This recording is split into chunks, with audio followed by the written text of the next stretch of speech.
ನಾನು ಶ್ರೀ ವಿನಾಯಕ ಪ್ರೌಢಶಾಲೆ ಬೆಳಕನಹಳ್ಳಿಯಲ್ಲಿ ಸಮಾಜ ವಿಜ್ಞಾನ ಶಿಕ್ಷಕಿಯಾಗಿ ಸೇವೆಯನ್ನು ಸಲ್ಲಿಸ್ತಾ ಇದ್ದೀನಿ. ಪ್ರೀತಿಯ ವಿದ್ಯಾರ್ಥಿಗಳೇ, ನಮಗೆಲ್ಲರಿಗೂ ಕೂಡ ತರಗತಿಗೆ ಸ್ವಾಗತ.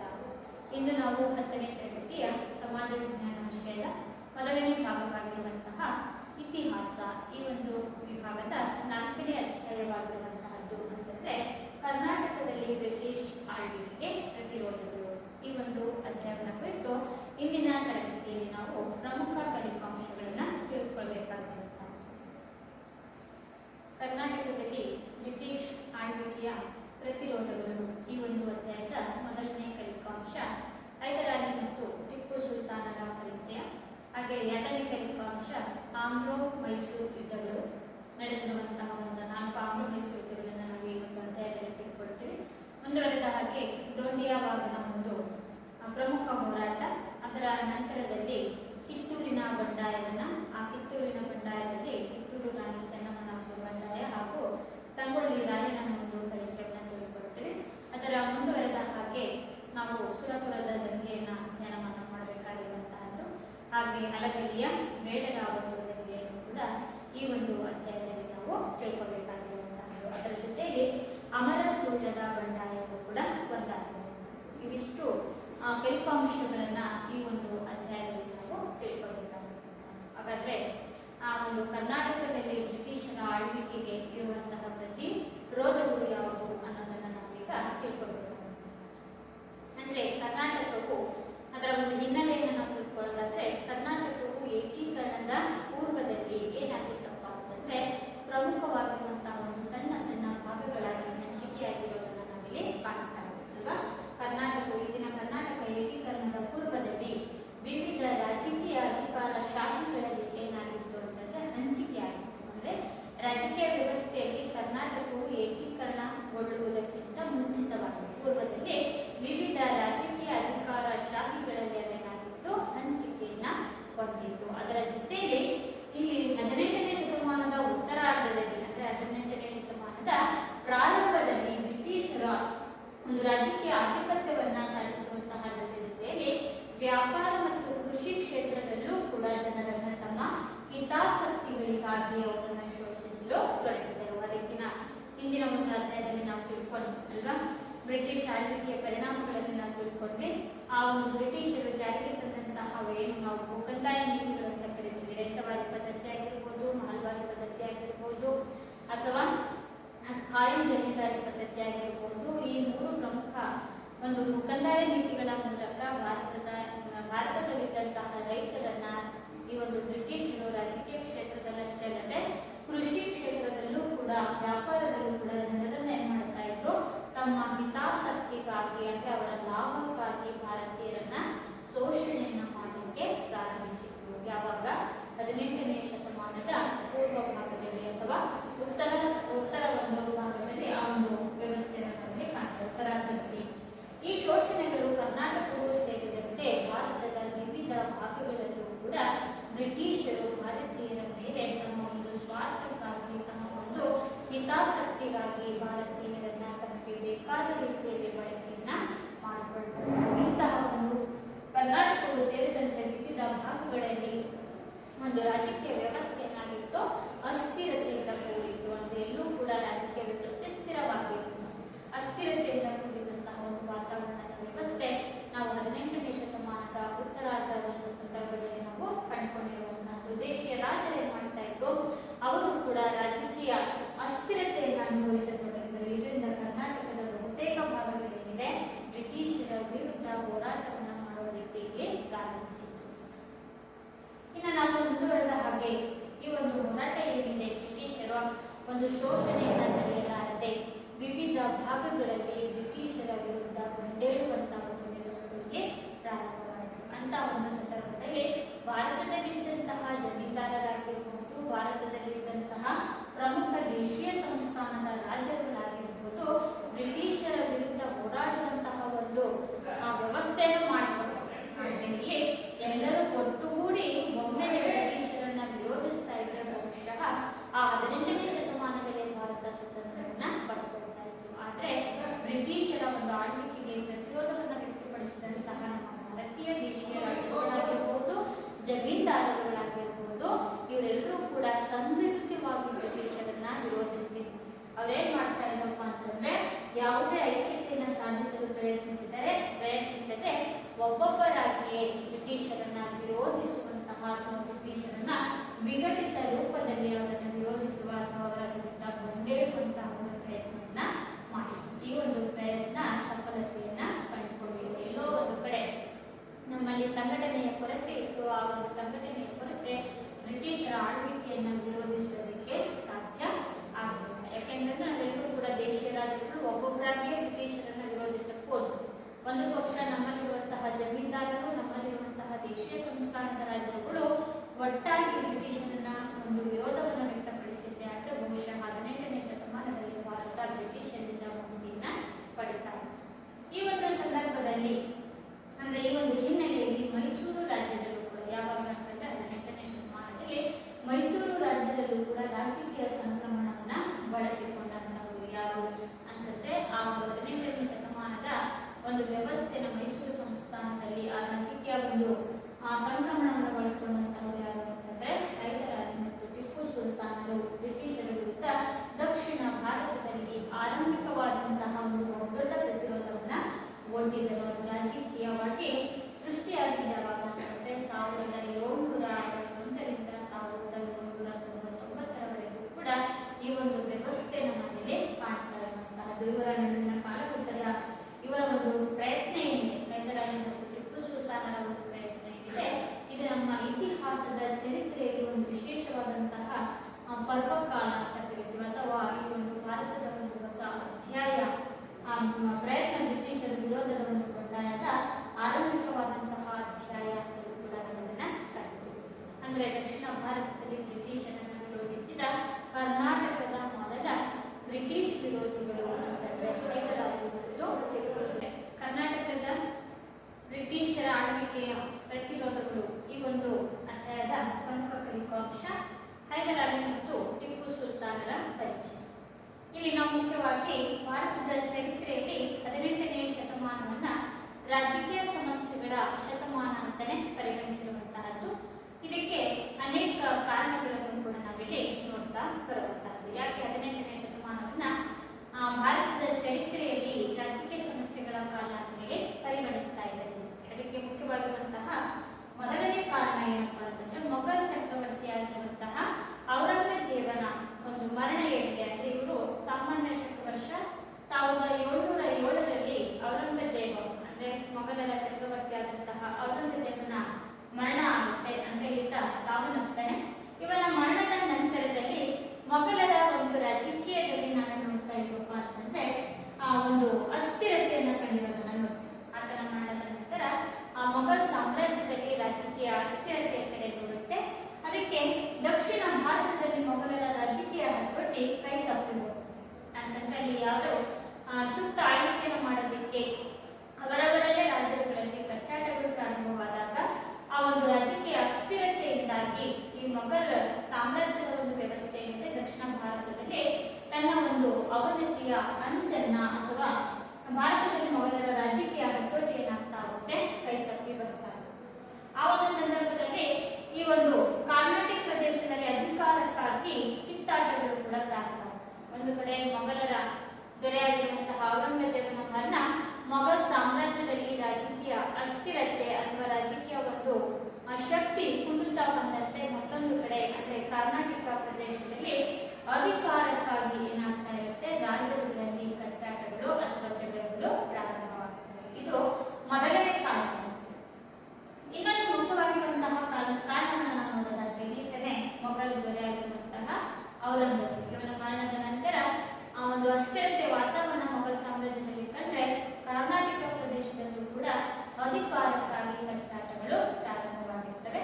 ಇನ್ನು ಎರಡನೇ ಪ್ರಮುಖ ಕಾರಣ ಈ ಒಂದು 18ನೇ ಶತಮಾನವನ್ನ ರಾಜಕೀಯ ಸಮಸ್ಯೆಗಳ ಒಂದು ಶತಮಾನ ಅಂತೇಳಿ ಪರಿಗಣಿಸೋದಕ್ಕೆ ಎರಡನೇ ಕಾರಣ ಏನಪ್ಪಾ ಅಂತಂದ್ರೆ 1704ರಲ್ಲಿ ಅಂದ್ರೆ ಔರಂಗಜೇಬ ಮರಣವನ್ನ ಹೊಂದುವುದಕ್ಕಿಂತ ಮುಂಚಿತವಾಗಿ 1704ರಲ್ಲಿ ಮೈಸೂರಿನ ರಾಜನಾದಂತಹ ಅಥವಾ ಒಡೆಯರಾಗಿರುವಂತಹ ಚಿಕ್ಕದೇವರಾಜ ಒಡೆಯರ್ ಏನಾಗಿರ್ತಾರೆ, ಮರಣವನ್ನ ಹೊಂದಿರ್ತಾರೆ. ಈ ಒಂದು ಚಿಕ್ಕದೇವರಾಜ ಒಡೆಯರ ಒಂದು ಮರಣವೂ ಕೂಡ ಮೈಸೂರಿನ ಒಂದು ವ್ಯವಸ್ಥೆಯಲ್ಲಿ ಆಡಳಿತದಲ್ಲಿ ರಾಜಕೀಯ ಅಸ್ಥಿರತೆ ತೆರೆದಿರುವಂತಹ ರಾಜ್ಯದ ರಾಜಕೀಯ ಬೆಳವಣಿಗೆ ಮೇಲೆ ದುಷ್ಪರಿಣಾಮಗಳು ಬೀರ್ತಾ ಹೋಗ್ತವೆ. ಯಾವಾಗ 1704ರಲ್ಲಿ ಚಿಕ್ಕ ದೇವರಾಜ ಒಡೆಯರ ಒಂದು ಮರಣದ ನಂತರ ಉತ್ತರಾಧಿಕಾರತ್ವಕ್ಕಾಗಿ ಕೂಡ ಈ ಒಂದು ಮೈಸೂರ ಒಡೆಯರಲ್ಲಿ ಅವರವರಲ್ಲಿ ಏನಾಗಿರುತ್ತೆ, ಕಲಹಗಳು ಗೊಂದಲಗಳು ಸೃಷ್ಟಿಯಾಗಿರ್ತವೆ. ಇದರ ಜೊತೆಗೆ ಆಡಳಿತವೂ ಕೂಡ ಏನಾಗ್ತಾ ಬಂತು, ನಿಧಾನವಾಗಿ ಕುಸಿತ ಬಂತು. ಈ ಒಂದು ಬೆಳವಣಿಗೆಗಳನ್ನ ಆ ಕಾಲದ ಮೈಸೂರಿನ ರಾಜಕೀಯನ್ನ ಮುಸುಕುಗೊಳಿಸಿದವು. ಅಂತಂದ್ರೆ ಒಂದು ಕಡೆ ಚಿಕ್ಕ ದೇವರಾಜ ಒಡೆಯರ ಮರಣ ಆದ್ರೆ ಇನ್ನೊಂದು ಕಡೆ ರಾಜಕೀಯ ಒಂದು ವ್ಯವಸ್ಥೆ ಕುಂದುತ್ತಾ ಬರುತ್ತೆ. ಮತ್ತೊಂದು ಕಡೆ ಅಧಿಕಾರಕ್ಕಾಗಿ ಮೈಸೂರಿನ ಒಡೆಯರಲ್ಲೇ ಜಗಳಗಳು ಕಲಹಗಳು ಪ್ರಾರಂಭವಾಗ್ತಾ ಬರುತ್ತೆ. ಈ ಒಂದು ವ್ಯವಸ್ಥೆಯು ಕೂಡ ಈ ಒಂದು ಕರ್ನಾಟಕದಲ್ಲಿ ಬ್ರಿಟಿಷರ ಒಂದು 18ನೇ ಶತಮಾನವನ್ನ ಒಂದು ರಾಜಕೀಯ ಸಮಸ್ಯೆಗಳ ಶತಮಾನ ಅಂತ ನಾವು ಗುರುತಿಸೋದಕ್ಕೆ 2ನೇ ಕಾರಣವನ್ನು ನಮಗೆ ನೋಡಬಹುದು. ಇದೇ ಒಂದು ಸಂದರ್ಭವನ್ನ ಬಳಸಿಕೊಂಡಂತಹ ಹೈದರಾಲಿ ಮತ್ತು ಟಿಪ್ಪು ಸುಲ್ತಾನರು ಇವರ ಒಂದು ಬೆಳವಣಿಗೆಯನ್ನು ನೋಡ್ತಾ ಚಿಕ್ಕ ದೇವರಾಜ ಒಡೆಯರ ಒಂದು ಭಾವಚಿತ್ರವನ್ನು ನಾವಿಲ್ಲಿ ನೋಡ್ತಾ ಇರುವಂತಹದ್ದು. ಈ ರೀತಿಯ ಅತಂತ್ರ ಸನ್ನಿವೇಶಗಳ ಹಿನ್ನೆಲೆಯಲ್ಲಿ ಅಂದ್ರೆ ಇಲ್ಲಿ ಯಾವುದೇ ರೀತಿಯಾದಂತಹ ಒಂದು ವ್ಯವಸ್ಥಿತ ಆಡಳಿತವೂ ಕೂಡ ಇಲ್ಲ. ಒಂದು ಕಡೆ ರಾಜಕೀಯ ಅಸ್ಥಿರತೆಯನ್ನು ನೋಡ್ತಾ ಇದ್ದೀವಿ, ಮತ್ತೊಂದು ಕಡೆ ರಾಜರುಗಳು ಅಧಿಕಾರಕ್ಕಾಗಿ ಅವರವರಲ್ಲಿ ಜಗಳಗಳನ್ನು ಮಾಡ್ತಾ ಇರೋದನ್ನ ನೋಡ್ತಾ ಇದ್ದೀವಿ. ಈ ಒಂದು ಸನ್ನಿವೇಶದಲ್ಲಿ ಅತಂತ್ರ ಸನ್ನಿವೇಶದಲ್ಲಿ ಮೈಸೂರು ಮತ್ತು ಕರ್ನಾಟಕ ರಾಜ್ಯಗಳ ಭೂಪ್ರದೇಶದಲ್ಲಿ ಹೈದರಾಲಿ ರಾಜಕೀಯವಾಗಿ ಪ್ರಾಮುಖ್ಯತೆಯನ್ನ ಗಳಿಸಿದರು. ಅಂತಂದ್ರೆ ಇಂಥ ಒಂದು ಸನ್ನಿವೇಶವನ್ನ ಹೈದರಾಲಿಯವರು ಏನ್ ಮಾಡಿಕೊಂಡ್ರು, ಬಳಕೆಯನ್ನ ಮಾಡಿಕೊಂಡ್ರು, ಅಂದ್ರೆ ರಾಜಕೀಯ ಪ್ರಾಮುಖ್ಯತೆಯನ್ನ ಗಳಿಸಿದ್ರು. ಇದರ ಜೊತೆಯಲ್ಲಿ ನಾವು ಈಗ ಹೈದರಾಲಿಯ ಒಂದು ಸಂಕ್ಷಿಪ್ತ ಪರಿಚಯವನ್ನ ಈಗ ಪಡ್ಕೋಬೇಕಾಗಿರುವಂತಹದ್ದು. ಈತರನ್ನ ಹೈದರಾಲಿ ಅಂತೇಳಿ ಗುರುತಿಸ್ತಾ ಇರುವಂತಹದ್ದು. ಇವರೊಬ್ಬ ಸಾಮಾನ್ಯ ಸೈನಿಕನಾಗಿ ಮೈಸೂರು ರಾಜ್ಯದಲ್ಲಿ ಸೇವಕರಾಗಿ ಅಥವಾ ಮೈಸೂರು ರಾಜ್ಯದ ಸೇವೆಗೆ ಸೇರಿದ ಒಬ್ಬ ಚಾಣಾಕ್ಷ ರಾಜಕೀಯ ಒಂದು ನಡೆಗೆ ಹೆಸರಾಗಿದ್ದಂತಂದ್ರೆ ಸಮಯಕ್ಕೆ ತಕ್ಕಂತೆ ಯೋಚನೆಗಳನ್ನು ಮಾಡಿ ಚಾಣಾಕ್ಷ ಬುದ್ಧಿಯಿಂದ ತನ್ನ ಒಂದು ಆಡಳಿತ ವ್ಯವಸ್ಥೆಯನ್ನು ಸುಧಾರಿಸಿಕೊಳ್ಳುವಂತಹ ಒಬ್ಬ ವ್ಯಕ್ತಿ ಅಂತಂದ್ರೆ ಇಲ್ಲಿ ಹೈದರಾಲಿಯರಾಗಿದ್ರು. ಈ ಹೈದರಾಲಿ ಮೈಸೂರು ಸಂಸ್ಥಾನದಲ್ಲಿ ಅಥವಾ ಮೈಸೂರಿನ ರಾಜ್ಯದಲ್ಲಿ ಸಾಮಾನ್ಯವಾಗಿ ಸೈನಿಕನಾಗಿ ಸೇವೆಗೆ ಸೇರಿದಂತಹ ಒಬ್ಬ ಚಾಣಾಕ್ಷ ವ್ಯಕ್ತಿ ಅಂತಂದ್ರೆ ಹೈದರಾಲಿಯನ್ನು ನಾವು ಗುರುತಿಸ್ತಾ ಇದ್ದೀವಿ. ಮೈಸೂರಿನ ರಾಜಕೀಯ ಬೆಳವಣಿಗೆಯನ್ನು ಸೂಕ್ಷ್ಮವಾಗಿ ಗಮನಿಸಿದ್ರು. ಅಂದ್ರೆ ಒಂದು ಕಡೆ ಚಿಕ್ಕ ದೇವರಾಜ ಒಡೆಯರ ಮರಣ, ಮತ್ತೊಂದು ಕಡೆ ರಾಜ್ಯದಲ್ಲಿ ಅಧಿಕಾರಕ್ಕಾಗಿ ಕಚ್ಚಾಟಗಳು, ಇನ್ನೊಂದು ಕಡೆ ರಾಜಕೀಯ ಅಸ್ಥಿರತೆ. ಇದೆಲ್ಲವನ್ನು ಕೂಡ ಚಾಣಾಕ್ಷರಾಗಿದ್ದಂತಹ ಹೈದರಾಲಿ ಅವರು ಏನ್ ಮಾಡ್ತಾ ಇದ್ರು, ಸೂಕ್ಷ್ಮವಾಗಿ ಆ ಒಂದು ರಾಜಕೀಯ ಬೆಳವಣಿಗೆಯನ್ನ ಅವರೇನ್ ಮಾಡ್ತಾ ಇದ್ರು, ಸೂಕ್ಷ್ಮವಾಗಿ ಗಮನಿಸ್ತಾ ಇದ್ರು.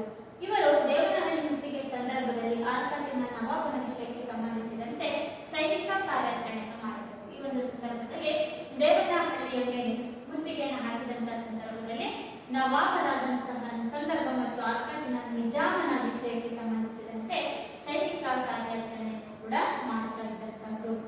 ಇಲ್ಲಿ ಸೈನಿಕರನ್ನ ತನ್ನ ವಿಶ್ವಾಸಕ್ಕೆ ತೆಗೆದುಕೊಳ್ಳುವಲ್ಲಿ ಸಫಲರಾದರು. ಪ್ರವರ್ಧಮಾನಕ್ಕೆ ಬಂದ್ರೆ ಸೈನ್ಯವನ್ನ ಸಂಘಟನೆಯನ್ನು ಮಾಡಿಕೊಂಡು ದಾಳಿಯನ್ನು ಮಾಡುವಂತಹ ವ್ಯವಸ್ಥೆ ಅಥವಾ ಸೈನ್ಯ ಪ್ರಮುಖ ನಾಯಕರಾಗಿದ್ದಂತಹ ಹೈದರಾಲಿಯವರು ಬಹುಬೇಗ ತನ್ನ ಒಂದು ಸೈನಿಕರನ್ನ ತನ್ನಂತ ಸೆಳೆದುಕೊಳ್ಳುವವರಲ್ಲಿ ಏನಾಗುತ್ತೆ ಸಫಲತೆಯನ್ನ ಪಡ್ಕೊಳ್ತಾರೆ. ಅಂದ್ರೆ ಬೇಗ ತನ್ನ ಒಂದು ಸೇನೆಯಲ್ಲಿದ್ದಂತಹ ಸೈನಿಕರನ್ನ ತನ್ನ ವಿಶ್ವಾಸಕ್ಕೆ ತೆಗೆದುಕೊಳ್ತಾರೆ. ಸೂಕ್ಷ್ಮವಾಗಿ ಅವನ್ನೆಲ್ಲ ಗಮನಿಸಿ ಈ ಒಂದು ಅತಂತ್ರ ಸ್ಥಿತಿಯಲ್ಲಿ ಇಂತಹ ಒಂದು ರಾಜಕೀಯ ಅಸ್ಥಿರತೆಯಲ್ಲಿ ಇದು ಉತ್ತಮವಾದಂತಹ ಒಂದು ಸನ್ನಿವೇಶ ಅಂತೇಳಿ ಪರಿಗಣಿಸಿದಂತಹ ಇವರು ಯಾವಾಗ ಇವರು ಸೈನಿಕ ಕಾರ್ಯಾಚರಣೆಯನ್ನು ಪ್ರಾರಂಭಿಸಿದ್ರು ಆರ್ಕಾಟಿನ ನಿಜಾಮನ ವಿಷಯಕ್ಕೆ ಸಂಬಂಧಪಟ್ಟಂತೆ ದೇವನಹಳ್ಳಿ ಮುತ್ತಿಗೆ ಹಾಕಲಿಕ್ಕೆ, ಆ ವಿಷಯದ ಒಂದು ಸಂಬಂಧದ ಸಂದರ್ಭದಲ್ಲಿ ಕಾರ್ಯಾಚರಣೆ ಸಂದರ್ಭದಲ್ಲಿ ಅವರು ಏನ್ ಮಾಡಿದ್ರಪ್ಪ ಅಂತಂದ್ರೆ ಪ್ರವರ್ಧಮಾನಕ್ಕೆ ಬಂದು ಸೈನಿಕರನ್ನ ತನ್ನ ವಿಶ್ವಾಸಕ್ಕೆ ಪಡೆದುಕೊಳ್ಳುವುದರಲ್ಲಿ ಯಶಸ್ಸನ್ನ ಸಾಧಿಸ್ತಾರೆ. ಇನ್ನೊಂದು ಕಡೆ ನಾವು ನೋಡೋದಾದ್ರೆ ಶಸ್ತ್ರಾಸ್ತ್ರಗಳ ಉಪಯೋಗ ಮತ್ತು ಪ್ರಯೋಗಗಳಲ್ಲಿಯೂ ಕೂಡ ಖ್ಯಾತಿಯನ್ನು ಗಳಿಸಿದ್ರು.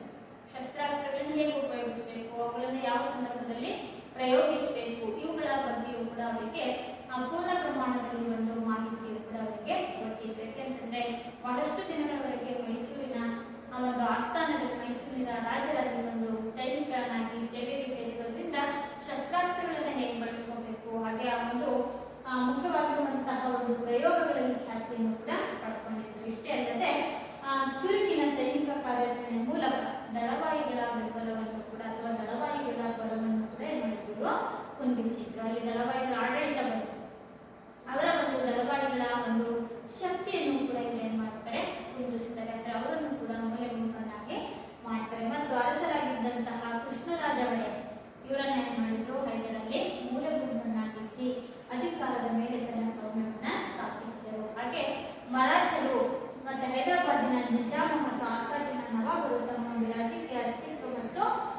ಮೇಲೆ ಅವರೇನು ಮಾಡಿದ್ರು ವಿಶ್ವಾಸವನ್ನ ಹೊಂದಿರಲಿಲ್ಲ. ಅಂದ್ರೆ ಹೈದರಾಲಿಯು ಈ ಒಂದು ಕೃಷ್ಣರಾಜ ಒಡೆಯರನ್ನ ಮೂಲೆ ಗುಂಪನ್ನಾಗಿಸಿ ಅಧಿಕಾರಕ್ಕೆ ಬಂದಿದ್ದು ಮರಾಠರಿಗೂ ನಿಜಾಮರಿಗೂ ಅದೇನಾಗಿರಲಿಲ್ಲ, ಇಷ್ಟ ಆಗಿರಲಿಲ್ಲ. ಯಾಕೆಂದ್ರೆ ಇವರು ಅಭಿವೃದ್ಧಿಯ ಪದದತ್ತ ಹೋಗ್ತಾ ಇರೋದವರಿಗೆ ಸೇರಿಸೋದಕ್ಕೆ ಆಗುವುದಿಲ್ಲ.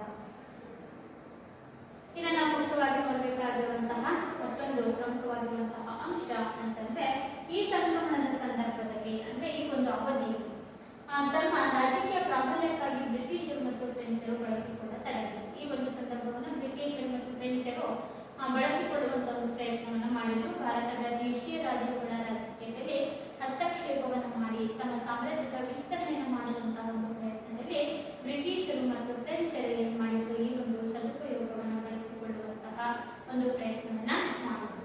ಈ ಹಿನ್ನೆಲೆಯಲ್ಲಿ ಹೈದರಾಲಿ ಮತ್ತು ಟಿಪ್ಪು ಸುಲ್ತಾನ್ ಇವರಿಬ್ಬರು ಕೂಡ ಈ ಒಂದು ಅವಧಿಯ ಸಂಭವಿಸಿದಂತಹ ಆಂಗ್ಲ ಮೈಸೂರು ಯುದ್ಧಗಳು ಅದಕ್ಕೆ ಪ್ರೇರಣೆಯನ್ನ ಒದಗಿಸಿತ್ತು. ಈ ಒಂದು ಪ್ರೇರಣೆ ಮುಂದೆ ರಾಜಕೀಯ ಬದಲಾವಣೆಗೂ ಕೂಡ ಏನ್ ಮಾಡಿದ್ರು, ನಾಂದಿಯನ್ನ ಹಾಡಿದ್ರು. ಇಂತಹ ಒಂದು ರಾಜಕೀಯ ಬದಲಾವಣೆ ಹೇಗಾದವು ಅನ್ನೋದನ್ನ ಆಗ ಬ್ರಿಟಿಷರನ್ನ ವಿರೋಧಿಸಿದಂತಹ ಹೈದರಾಲಿ ಮತ್ತು ಟಿಪ್ಪು ಸುಲ್ತಾನರ ನಡುವೆ ನಡೆದಂತಹ 4 ಆಂಗ್ಲ ಮೈಸೂರು ಯುದ್ಧಗಳ ಒಂದು ಪರಿಚಯವನ್ನ ಈಗ ನಾವು ತಿಳ್ಕೊಬೇಕಾಗಿದೆ.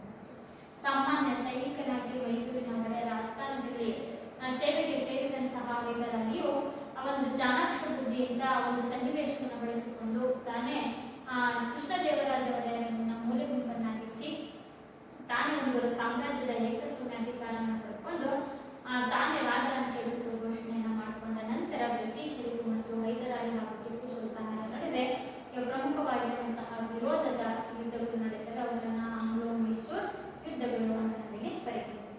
ಮೊದಲನೆಯ ಆಂಗ್ಲೋ ಮೈಸೂರು ಯುದ್ಧ ಏನಿದೆ ಇದು ಸಾಮಾನ್ಯ ಶಕವರ್ಷ 1767ರಲ್ಲಿ ಪ್ರಾರಂಭವಾಗಿ 1769ರಲ್ಲಿ ಅಂತವನ್ನ ಕಾಣುತ್ತೆ. ಅಂದ್ರೆ ಮೊದಲನೇ ಆಂಗ್ಲೋ ಮೈಸೂರು ಯುದ್ಧವು 1767ರಿಂದ 1769ರ ಅವಧಿಯಲ್ಲಿ ನಡೆದಂತಹ ಒಂದು ಕದನವಾಗಿದೆ. ಹಾಗಾದ್ರೆ ಮೊದಲನೇ ಆಂಗ್ಲೋ ಮೈಸೂರು ಯುದ್ಧ, ಈ ಒಂದು ಯುದ್ಧಕ್ಕೆ ಕಾರಣ ಮತ್ತು ಈ ಒಂದು ಯುದ್ಧದ ಗತಿ ಏನಾಯಿತು ಅನ್ನೋದನ್ನ ಈಗ ನಾವು ತಿಳ್ಕೊಬೇಕಾಗಿರುವಂತಹದ್ದು.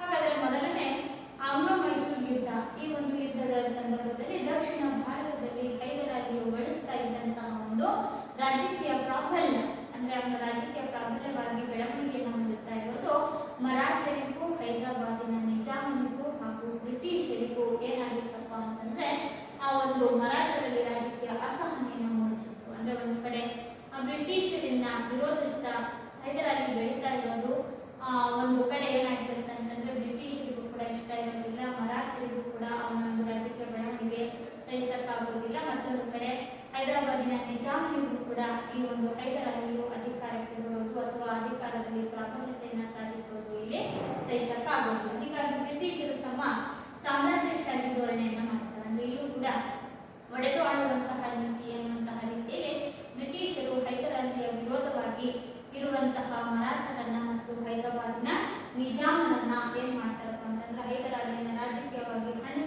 ಅಮಡಿಸುವಂತಹ ಅಥವಾ ಸೋಲಿಸುವಂತಹ ತಂತ್ರಗಳನ್ನ ಮಾಡ್ತಾ ಹೋಗ್ತಾರೆ. ಈ ಒಂದು ತಂತ್ರದಲ್ಲಿ ಅವರು ಯಶಸ್ಸನ್ನ ಸಾಧಿಸ್ತಾರ ಅನ್ನೋದನ್ನ ನಾವು ಈ ಒಂದು ಮುಂದಿನ ಭಾಗದಲ್ಲಿ ನೋಡಬೇಕಾಗಿರುತ್ತದೆ. ಮರಾಠರ ದಾಳಿಯಿಂದ ರಾಜಕೀಯ ಮತ್ತು ಆರ್ಥಿಕ ನಷ್ಟವನ್ನು ಅನುಭವಿಸಿದಂತಹ ಹೈದರಾಲಿ ಅಂದ್ರೆ ಹೈದರಾಲಿ ಪ್ರವರ್ತಮಾನಕ್ಕೆ ಬರೋದು, ರಾಜಕೀಯವಾಗಿ ಪ್ರಾಬಲ್ಯವಾಗುವುದು ಮರಾಠರಿಗೆ ಸಹಿಸೋಕ್ಕಾಗೋದಿಲ್ಲ. ಅಂತ ಒಂದು ಸನ್ನಿವೇಶದಲ್ಲಿ ಮರಾಠರು ಮೇಲಿಂದ ಮೇಲೆ ಒಂದು ಹೈದರಾಲಿಯ ಮೇಲೆ ಏನ್ ಮಾಡ್ತಾ ಇದ್ರು, ದಾಳಿಗಳನ್ನ ಮಾಡ್ತಾ ಇದ್ರು. ಮರಾಠರ ನಿರಂತರವಾದಂತಹ ದಾಳಿಗಳು ಹೈದರಾಬಾದಿನ ಒಂದು ಆಡಳಿತದಲ್ಲಿ ರಾಜಕೀಯ ಮತ್ತು ಆರ್ಥಿಕ ನಷ್ಟವನ್ನ ಅನುಭವಿಸಲಿಕ್ಕೆ ಕಾರಣವಾಗುತ್ತೆ. ಮರಾಠರು ಮತ್ತು ನಿಜಾಮರನ್ನ ತನ್ನೆಡೆಗೆ ಸೆಳೆದುಕೊಳ್ಳಲು ಯತ್ನಿಸಿದನಾದರೂ ಈ ಪ್ರಯತ್ನ ಏನಾಗಲಿಲ್ಲ, ಸಫಲತೆಯನ್ನ ಹೊಂದಿಲ್ಲ. ಹೇಗಾದ್ರೂ ಮಾಡಿ ಮರಾಠರನ್ನ ಮತ್ತು ಹೈದರಾಬಾದಿನ ನಿಜಾಮರನ್ನ ತನ್ನತ್ತ ಮಾಡಿಕೊಂಡ್ರೆ ಬ್ರಿಟಿಷರನ್ನು ನಾನು ಸುಲಭವಾಗಿ ವಿರೋಧಿಸಬಹುದು ಅನ್ನುವಂತಹ ಎಲ್ಲ ಪ್ರಯತ್ನಗಳನ್ನು ಹೈದರಾಲಿ ಮಾಡ್ತಾರೆ. ಆದರೆ ಈ ಒಂದು ಪ್ರಯತ್ನ ಸಫಲತೆಯನ್ನ ಸಾಧಿಸೋದಿಲ್ಲ. ಅದರ ಮುಂದುವರೆದ ಹಾಗೆ ನಾವು ನೋಡೋದಾದ್ರೆ ಹೈದರಾಲಿ ವಿರುದ್ಧದ ಬ್ರಿಟಿಷರು ಮತ್ತು ನಿಜಾಮರು ಹಾಗೂ ಮರಾಠರು ಇವರೆಲ್ಲರೂ ಸೇರ್ಕೊಂಡು ಏನ್ ಮಾಡ್ತಾರೆ, ಒಂದು ಒಪ್ಪಂದವನ್ನ ಮಾಡ್ತಾರೆ. ಅದನ್ನ ತ್ರಿಪಕ್ಷ ಒಕ್ಕೂಟ ಅಂತೇಳಿ ಕರೀತಾರೆ. ತ್ರಿಪಕ್ಷ ಅಂದ್ರೆ ಮೂರು ಪಕ್ಷಗಳನ್ನ ಒಟ್ಟುಗೂಡಿಸಿದಂತಹ ಒಂದು ತ್ರಿಪಕ್ಷ ಒಕ್ಕೂಟಕ್ಕೆ ಸಹಿಯನ್ನ ಹಾಕ್ತಾರೆ. ಬ್ರಿಟಿಷರು, ಹೈದರಾಬಾದಿನ ನಿಜಾಮರು ಮತ್ತು ಮರಾಠರು ಇವರು ಮೂವರು ಸೇರಿಕೊಂಡು ಹೈದರಾಲಿಯನ್ನ ಸೋಲಿಸಲು ಹೈದರಾಲಿ ಒಂದು ಶಕ್ತಿಯನ್ನ ಕುಂದಿಸಲಿಕ್ಕಾಗಿ ತ್ರಿಪಕ್ಷ ಒಕ್ಕೂಟದ ಒಂದು ಒಪ್ಪಂದಕ್ಕೆ ಸಹಿಯನ್ನ ಹಾಕ್ತಾರೆ. ಆದರೆ ಹೈದರಾಲಿ ತನ್ನ ಚಾಣಾಕ್ಷತೆಯನ್ನು ಬಳಸಿಕೊಂಡು ರಾಜಕೀಯ ತಂತ್ರಗಳನ್ನ ಪ್ರಯೋಗಿಸಿ, ಅಂದ್ರೆ ನಿಮಗೆ ರಾಜಕೀಯ ವ್ಯವಸ್ಥೆ ಗೊತ್ತಿತ್ತು, ಹೇಗೆ ಯಾವ ಒಂದು ಮಾರ್ಗದಲ್ಲಿ ಹೋದ್ರೆ ಆ ವ್ಯಕ್ತಿಯನ್ನ ತನ್ನತ್ತ ನಾನು ಸೆಳ್ಕೋಬಹುದು ಅಥವಾ ತನ್ನ ಹಿಡಿತದಲ್ಲಿ ಇಟ್ಕೋಬಹುದು ಅನ್ನುವಂತಹ ಒಂದು ಚಾಣಾಕ್ಷ ಬುದ್ಧಿಯನ್ನು ಹೊಂದಿರುವಂತಹ ಹೈದರಾಲಿ ಏನ್ ಮಾಡಿದ್ರು ಅಂತಂದ್ರೆ ರಾಜಕೀಯವಾಗಿರುವಂತಹ ಒಂದು ತಂತ್ರಗಳನ್ನು ಉಪಯೋಗಿಸುವುದರ ಮೂಲಕ ತನ್ನ ಒಂದು ವಿರುದ್ಧ ರಚನೆಯಾಗಿದ್ದಂತಹ ಏನು ಮಿತ್ರಕೂಟ ಇತ್ತು, ತ್ರಿಪಕ್ಷ ಒಕ್ಕೂಟ ಅಂತ ಕರಿತೀವಿ, ಆ ಮಿತ್ರಕೂಟವನ್ನ ಅಥವಾ ತ್ರಿಪಕ್ಷ ಒಕ್ಕೂಟವನ್ನ ಒಡೆಯುವುದರಲ್ಲಿ ಹೈದರಾಲಿ ಯಶಸ್ಸನ್ನ ಸಾಧಿಸ್ತಾರೆ. ಮರಾಠರನ್ನ ಮತ್ತು ಹೈದರಾಬಾದಿನ ನಿಜಾಮನನ್ನ ಮೊದಲನೇ ಆಂಗ್ಲೋ ಮೈಸೂರು ಯುದ್ಧದ ಸಂದರ್ಭದಲ್ಲಿ ತನ್ನ ಕಡೆ ಸೆಳೆದುಕೊಳ್ಳುವುದರಲ್ಲಿ ಹೈದರಾಲಿ ಯಶಸ್ಸನ್ನ ಸಾಧಿಸ್ತಾರೆ. ಮೊದಲನೇದಾಗಿ ಯಶಸ್ಸನ್ನ ಕಾಣಕ್ಕಾಗೋದಿಲ್ಲ, ಹಾಗೆ ರಾಜಕೀಯ ಕುತಂತ್ರಗಳನ್ನ ಉಪಾಯಗಳನ್ನ ಬಳಸಿಕೊಂಡು ಅವುಗಳನ್ನ ಪ್ರಯೋಗವನ್ನು ಮಾಡಿ ಹೇಗಾದ್ರೂ ಮಾಡಿ ಮರಾಠರನ್ನ ಮತ್ತು ಹೈದರಾಬಾದಿನ ನಿಜಾಮನನ್ನ ತನ್ನ ಸೆಳ್ಕೋಬೇಕು ಅಂತೇಳಿ ಆ ಸತತ ಪ್ರಯತ್ನವನ್ನ ಮಾಡಿದ ನಂತರದಲ್ಲಿ ಮರಾಠರು ಮತ್ತು ಹೈದರಾಬಾದಿನ ನಿಜಾಮ ಇವರಿಬ್ಬರು ಕೂಡ ಒಂದು ಹೈದರಾಲಿಯ ಪರವಾಗಿ ಬರಲಿಕ್ಕೆ ಸಫಲತೆಯನ್ನು ಇಲ್ಲಿ ಕಂಡುಕೊಳ್ಳಾಗುತ್ತೆ. ನಂತರದಲ್ಲಿ ಬರುವಂತಹ ಮತ್ತೊಂದು ಪ್ರಮುಖವಾದಂತಹ ಬೆಳವಣಿಗೆಯನ್ನು ನಾವು ನೋಡೋದಾದ್ರೆ ಈ ಘಟನೆ ಅಂದ್ರೆ ಏನು, ತ್ರಿಪಕ್ಷ ಒಕ್ಕೂಟದ ಒಂದು ಒಡೆಯುವಿಕೆ ಅಥವಾ ತ್ರಿಪಕ್ಷ ಒಕ್ಕೂಟದ ಒಂದು ಬೇರ್ಪಡಿಸುವಿಕೆ ಏನಿದೆ, ಈ ಒಂದು ಘಟನೆ ಆರ್ಕಾಟಿನಲ್ಲಿ ರಾಜಕೀಯ ಸಮಸ್ಯೆಗಳು ಕಂಡುಬಂದಿವೆ. ಈ ನಡುವೆ ಆ ಒಂದು ಸಂದರ್ಭದಲ್ಲಿ ಆರ್ಕಾಟಿನಲ್ಲಿ ಏನಾಯ್ತಪ್ಪ ಅಂತಂದ್ರೆ ರಾಜಕೀಯವಾದಂತಹ ಸಮಸ್ಯೆಗಳು ಕಂಡುಬಂದವು. 1767ರಲ್ಲಿ ಹೈದರಾಲಿ ಮತ್ತು ನಿಜಾಮ ಬ್ರಿಟಿಷ್ ಆಶ್ರಿತ ದೇಶ ರಾಜ್ಯವಾಗಿದ್ದಂತಹ ಆರ್ಕಾಟಿಗೆ ಮುತ್ತಿಗೆಯನ್ನ ಹಾಕಿದ್ರು. ಹೀಗೆ ಮರಾಠರನ್ನ ನಿಜಾಮರನ್ನ ತನ್ನ ಕಡೆ ಸೆಳೆದುಕೊಂಡಂತಹ ಹೈದರಾಲಿ ಏನ್ ಮಾಡಿದ್ರು, ಬ್ರಿಟಿಷರ ಆಶ್ರಿತ ಪ್ರದೇಶವಾದಂತಹ ಆರ್ಕಾಟಿನ ಮೇಲೆ ಮುತ್ತಿಗೆಯನ್ನು ಹಾಕಬೇಕು ಅಂತ ಹೇಳ್ಬಿಟ್ಟು 1767ರಲ್ಲಿ ಆರ್ಕಾಟಿನ ಬ್ರಿಟಿಷರ ಆಶ್ರಿತ ದೇಶೀಯ ಸಂಸ್ಥಾನವಾಗಿರುವಂತಹ ಆರ್ಕಾಟಿನ ಮೇಲೆ ದಾಳಿಯನ್ನ ಮಾಡಿದಾಗ ಇಲ್ಲಿ ಬ್ರಿಟಿಷರಿಗೂ ಮತ್ತು ಹೈದರಾಲಿಗೂ ಯುದ್ಧ ಪ್ರಾರಂಭವಾಗುತ್ತೆ. ಆ ಒಂದು ಕಾರಣವೇ ಮೊದಲನೇ ಆಂಗ್ಲೋ ಮೈಸೂರು ಯುದ್ಧಕ್ಕೆ ಕಾರಣವಾಯಿತು. ಹಾಗಾದ್ರೆ ಮೊದಲನೇ ಆಂಗ್ಲೋ ಮೈಸೂರು ಯುದ್ಧಕ್ಕೆ ಕಾರಣ ಏನು, ಹೈದರಾಲಿ ಮತ್ತು ಮರಾಠರು ಹಾಗೂ ನಿಜಾಮರು ಒಟ್ಟುಗೂಡಿ ಬ್ರಿಟಿಷರ ಆಶ್ರಿತ ರಾಜ್ಯವಾಗಿರುವಂತಹ ಆರ್ಕಾಟಿನ ಮೇಲೆ ಮುತ್ತಿಗೆಯನ್ನು ಹಾಕಿದ್ದೆ ಮೊದಲನೇ ಆಂಗ್ಲೋ ಮೈಸೂರು ಯುದ್ಧಕ್ಕೆ ಕಾರಣವಾಯಿತು. ಇದರಿಂದಾಗಿ ಯುದ್ಧ ಪ್ರಾರಂಭವಾಯಿತು. ತಿರುಚನಾಪಳ್ಳಿ, ತಿರುವಣ್ಣಮಲೈ ಮತ್ತು ಅಂಬೂರು ಮೊದಲಾದ ಸ್ಥಳಗಳಲ್ಲೂ ಕೂಡ ಈ ಒಂದು ಯುದ್ಧದ ಗತಿ ಅಥವಾ ಯುದ್ಧದ ಒಂದು ಸ್ವರೂಪ ಪ್ರಸನ್ನಗೊಳ್ತಾ ಬಂತು. ಈ ಒಂದು ಭಾಗ ಇದನ್ನ ನಾವೇನ್ ನೋಡ್ತಾ ಇದ್ವಿ, ಆರ್ಕಾಟಿನ ಒಂದು ಪ್ರದೇಶ ಅಂತ ಕರಿತೀವಿ. ಇದರ ಮೇಲೆ ಬ್ರಿಟಿಷರ ಒಂದು ಆಶ್ರಿತ ರಾಜ್ಯ, ಈ ಒಂದು ರಾಜ್ಯದ ಮೇಲೆ ಹೈದರಾಲಿ ಮತ್ತು ಮರಾಠರ ಹಾಗೂ ನಿಜಾಮರು ಒಟ್ಟುಗೂಡಿ ಮುತ್ತಿಗೆಯನ್ನ ಹಾಕಿದ್ರು. ನಂತರದಲ್ಲಿ ಹೈದರಾಲಿ ಮಿಂಚಿನ ಸೈನಿಕ ಕಾರ್ಯಾಚರಣೆಯನ್ನು ನಡೆಸಿದ, ಅಂದ್ರೆ ವೇಗವಾಗಿ ತನ್ನ ಒಂದು ಸೇನೆಯನ್ನ ಅಭಿವೃದ್ಧಿಪಡಿಸಿಕೊಳ್ಳುವ ಅಥವಾ ತನ್ನ ಒಂದು ಸೇನೆಯನ್ನ ಬಹಳಷ್ಟು ಶೀಘ್ರಗತಿಯಲ್ಲಿ ಅದನ್ನ ಬೆಳವಣಿಗೆ ರೂಪದಲ್ಲಿ ತಂದುಕೊಳ್ಳುವಂತಹ ಒಂದು ವ್ಯವಸ್ಥೆ ಒಂದು ಪ್ರಯತ್ನವನ್ನು ಮಾಡ್ತಾನೆ. ಬ್ರಿಟಿಷ್ ಸೈನ್ಯ ಅನೇಕ ಸ್ಥಳಗಳನ್ನ ವಶಪಡಿಸಿಕೊಂಡಿತ್ತು. ಯಾವಾಗ, ಮೊದಲನೇ ಆಂಗ್ಲೋ ಮೈಸೂರು ಯುದ್ಧದ ಸಂದರ್ಭದಲ್ಲಿ ನನ್ನ ಆಶ್ರಿತ ಪ್ರದೇಶವಾದಂತಹ ಆರ್ಕಾಟನ್ನು ವಶಪಡಿಸಿಕೊಳ್ಳುವ ಅಂತೇಳಿ ಬ್ರಿಟಿಷರ ಸೇನೆ ಮಾಡಿತು. ಹೈದರಾಲಿಯ ಬಹುತೇಕ ಪ್ರದೇಶಗಳನ್ನ ಪಡೆದುಕೊಳ್ಳುವಂತಹ ಒಂದು ಪ್ರಯತ್ನವನ್ನ ಮಾಡಿತು. ಹೈದರ್ ತಾತ್ಕಾಲಿಕ ಹಿನ್ನಡೆಯನ್ನು ಅನುಭವಿಸಬೇಕಾಯಿತು. ಅವಾಗ ಅನಿವಾರ್ಯವಾಗಿ ಹೈದರಾಲಿ ಆ ಒಂದು ಅಸಹಾಯಕತೆಯನ್ನು ತೋರಬೇಕಾಯಿತು. ಯಾಕೆಂತಂದ್ರೆ ಮರಾಠರ ನಿರಂತರ ದಾಳಿಯಿಂದಾಗಿ ರಾಜಕೀಯ ಮತ್ತು ಆರ್ಥಿಕವಾಗಿ ಹೈದರಾಲಿ ಏನಾಗಿದ್ದ ಆ ಒಂದು ಅಸಹಾಯಕ. ಇಂಥ ಒಂದು ವ್ಯವಸ್ಥೆಯಲ್ಲಿ ಬ್ರಿಟಿಷರ ದಾಳಿಯಿಂದಾಗಿ ಹೈದರಾಲಿ ತನ್ನ ಬಹುತೇಕ ಪ್ರದೇಶಗಳನ್ನ ಬ್ರಿಟಿಷರಿಗೆ ಬಿಟ್ಕೊಡ್ಬೇಕಾಯಿತು. ಮುಂಬೈ ಬ್ರಿಟಿಷ್ ಸೈನ್ಯದ ರಂಗವನ್ನ ಪ್ರವೇಶಿಸಿತು. ಅಂದ್ರೆ ಮುಂಬೈಯಲ್ಲಿ ಬ್ರಿಟಿಷರ ಸೈನ್ಯ ಮಾಡಿತು, ರಂಗ ಪ್ರವೇಶವನ್ನು ಮಾಡಿತು. ಅಂದ್ರೆ ಯುದ್ಧಕ್ಕೆ ಆಗಮನವನ್ನು ಮಾಡಿತು. ಹೈದರಾಲಿ ಯುದ್ಧವನ್ನ ತನ್ನ ಪ್ರತಿಷ್ಠೆಯ ಸಂಕೇತ ಅಂತ ಭಾವಿಸ್ತು. ಅವಾಗ ಅವರಿಗೆ ಅನಿಸ್ತು, ಇದು ನನ್ನ ಒಂದು ಗೌರವದ ಪ್ರಶ್ನೆ, ಇದನ್ನ ನಾನು ಹೇಗಾದ್ರೂ ಮಾಡಿ ಏನ್ ಮಾಡಬೇಕು, ಯಶಸ್ಸನ್ನ ಸಾಧಿಸಲೇಬೇಕು ಅಂತ ಹೇಳ್ಬಿಟ್ಟು ಹಠವನ್ನ ಸಾಧಿಸುವುದರ ಮೂಲಕ ಕಾರ್ಯಾಚರಣೆಯನ್ನು ಏನ್ ಮಾಡ್ತಾನೆ, ಮುಂದುವರಿಸ್ತಾನೆ. ಅಂದ್ರೆ ಇನ್ನಷ್ಟು ಸೈನ್ಯನ ಸಂಗ್ರಹಣೆಯನ್ನು ಮಾಡಿಕೊಂಡು ಶಸ್ತ್ರಾಸ್ತ್ರಗಳನ್ನ ಯುದ್ಧದ ಉಪಕರಣಗಳನ್ನ ಸಂಗ್ರಹಣೆಯನ್ನ ಮಾಡಿಕೊಂಡು ಇದು ನನ್ನ ಪ್ರತಿಷ್ಠೆ, ನನ್ನ ಗೌರವದ ಪ್ರಶ್ನೆ, ಈ ಒಂದು ಯುದ್ಧವನ್ನ ನಾನು ಎದುರಿಸಲೇಬೇಕು ಅನ್ನುವಂತ ಒಂದು ಸತತ ಪ್ರಯತ್ನವನ್ನು ಕೂಡ ಮಾಡ್ತಾರೆ. 1769ರ ವೇಳೆಗೆ ಆತನ ಸೈನ್ಯ ಮದ್ರಾಸನ್ನ ಪ್ರವೇಶಿಸಿತು. ಒಂದು ಕಡೆ ಮುಂಬೈಗೆ ಬ್ರಿಟಿಷರ ಸೇನೆ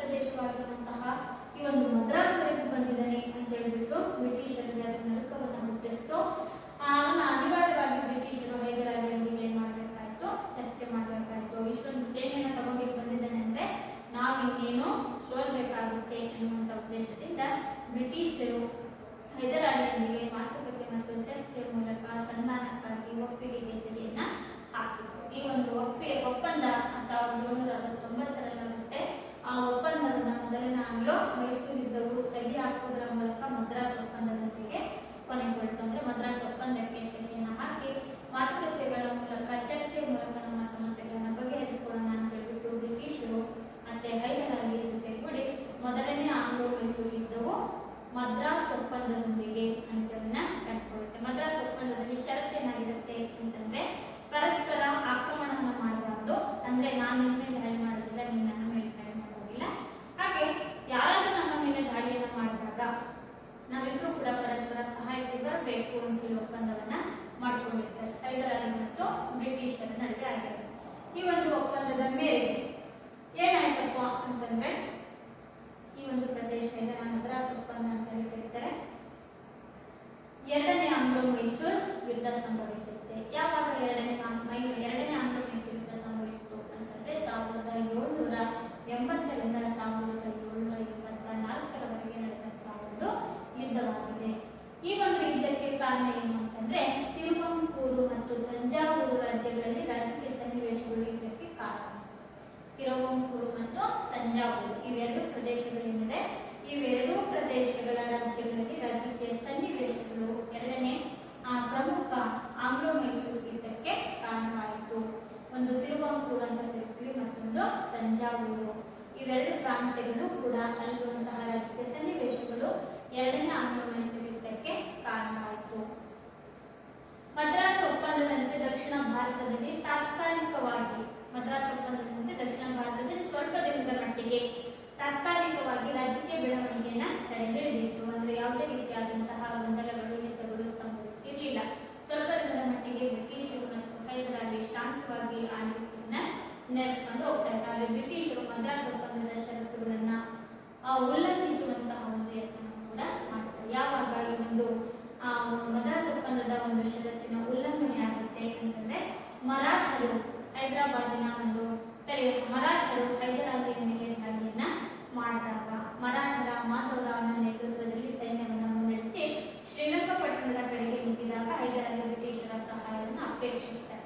ಅಂದ್ರೆ ಇದಕ್ಕಿದ್ದಂತೆ ಮರಾಠರು ಹೈದರಾಲಿಯ ಮೇಲೆ ದಾಳಿಯನ್ನು ಮಾಡ್ತಾರೆ. ಆ ಒಂದು ಸಂದರ್ಭದಲ್ಲಿ ಮರಾಠರ ರಾಜ ಯಾರಿರ್ತಾನೆ, ಮಾಧವರಾವ್. ಅವನ ನೇತೃತ್ವದ ಒಂದು ಸೇನೆ ಹೈದರಾಲಿಯ ಒಂದು ರಾಜಧಾನಿಯಾಗಿರುವಂತಹ ಶ್ರೀರಂಗಪಟ್ಟಣದ ಮೇಲೆ ದಾಳಿಯನ್ನ ಮಾಡಿದರು. ಆ ಸಂದರ್ಭದಲ್ಲಿ ಬ್ರಿಟಿಷರ ಸಹಾಯವನ್ನ ಹೈದರಾಲಿ ಕೇಳ್ತಾರೆ. ಕೆಲವು ಮದ್ರಾಸ್ ಒಪ್ಪಂದದಲ್ಲಿ ಷರತ್ತಾಗಿತ್ತು, ನನ್ನ ಮೇಲೆ ಯಾರಾದ್ರೂ ದಾಳಿ ಮಾಡಿದ್ರೆ ನೀನು ಸಹಾಯಕ್ಕೆ ಬರಬೇಕು, ನಿನ್ನ ಮೇಲೆ ಯಾರಾದ್ರೂ ದಾಳಿ ಮಾಡಿದ್ರೆ ನಾನು ಸಹಾಯಕ್ಕೆ ಬರ್ತೀನಿ ಅಂತೇಳಿ ಮದ್ರಾಸ್ ಒಪ್ಪಂದದಲ್ಲಿ ಷರತ್ತಾಗಿತ್ತು. ಆದ್ರೆ ಈ ಮರಾಠರು ದಾಳಿಯನ್ನ ಮಾಡಿದಾಗ ಹೈದರಾಲಿ ಬ್ರಿಟಿಷರ ಸಹಾಯವನ್ನ ಕೇಳ್ತಾರೆ. ಆ ಸಂದರ್ಭದಲ್ಲಿ ಬ್ರಿಟಿಷರು ಇದನ್ನ ಏನ್ ಮಾಡ್ತಾರೆ, ತಿರಸ್ಕರಿಸ್ತಾರೆ. ಅಂದ್ರೆ ಮದ್ರಾಸ್ ಒಪ್ಪಂದದಲ್ಲಿ ಆದಂತಹ ಷರತ್ತನ್ನ ಇವ್ರು ಏನ್ ಮಾಡಿದ್ರು, ಬ್ರಿಟಿಷರು ಉಲ್ಲಂಘನೆಯನ್ನ ಮಾಡಿದ್ರು. ಈ ಒಂದು ಸಂದರ್ಭದಲ್ಲಿ ಉಲ್ಲಂಘನೆಯನ್ನು ಮಾಡಿದಂತಹ ಸಂದರ್ಭದಲ್ಲಿ ಹೈದರಾಲಿ ಏನ್ ಮಾಡ್ತಾನೆ, ಆ ಒಂದು ಮರಾಠರ ಯುದ್ಧವನ್ನ ಅತ್ಯಂತ ಯಶಸ್ವಿಯಾಗಿ ಎದುರಿಸ್ತಾ ಹೋಗ್ತಾರೆ.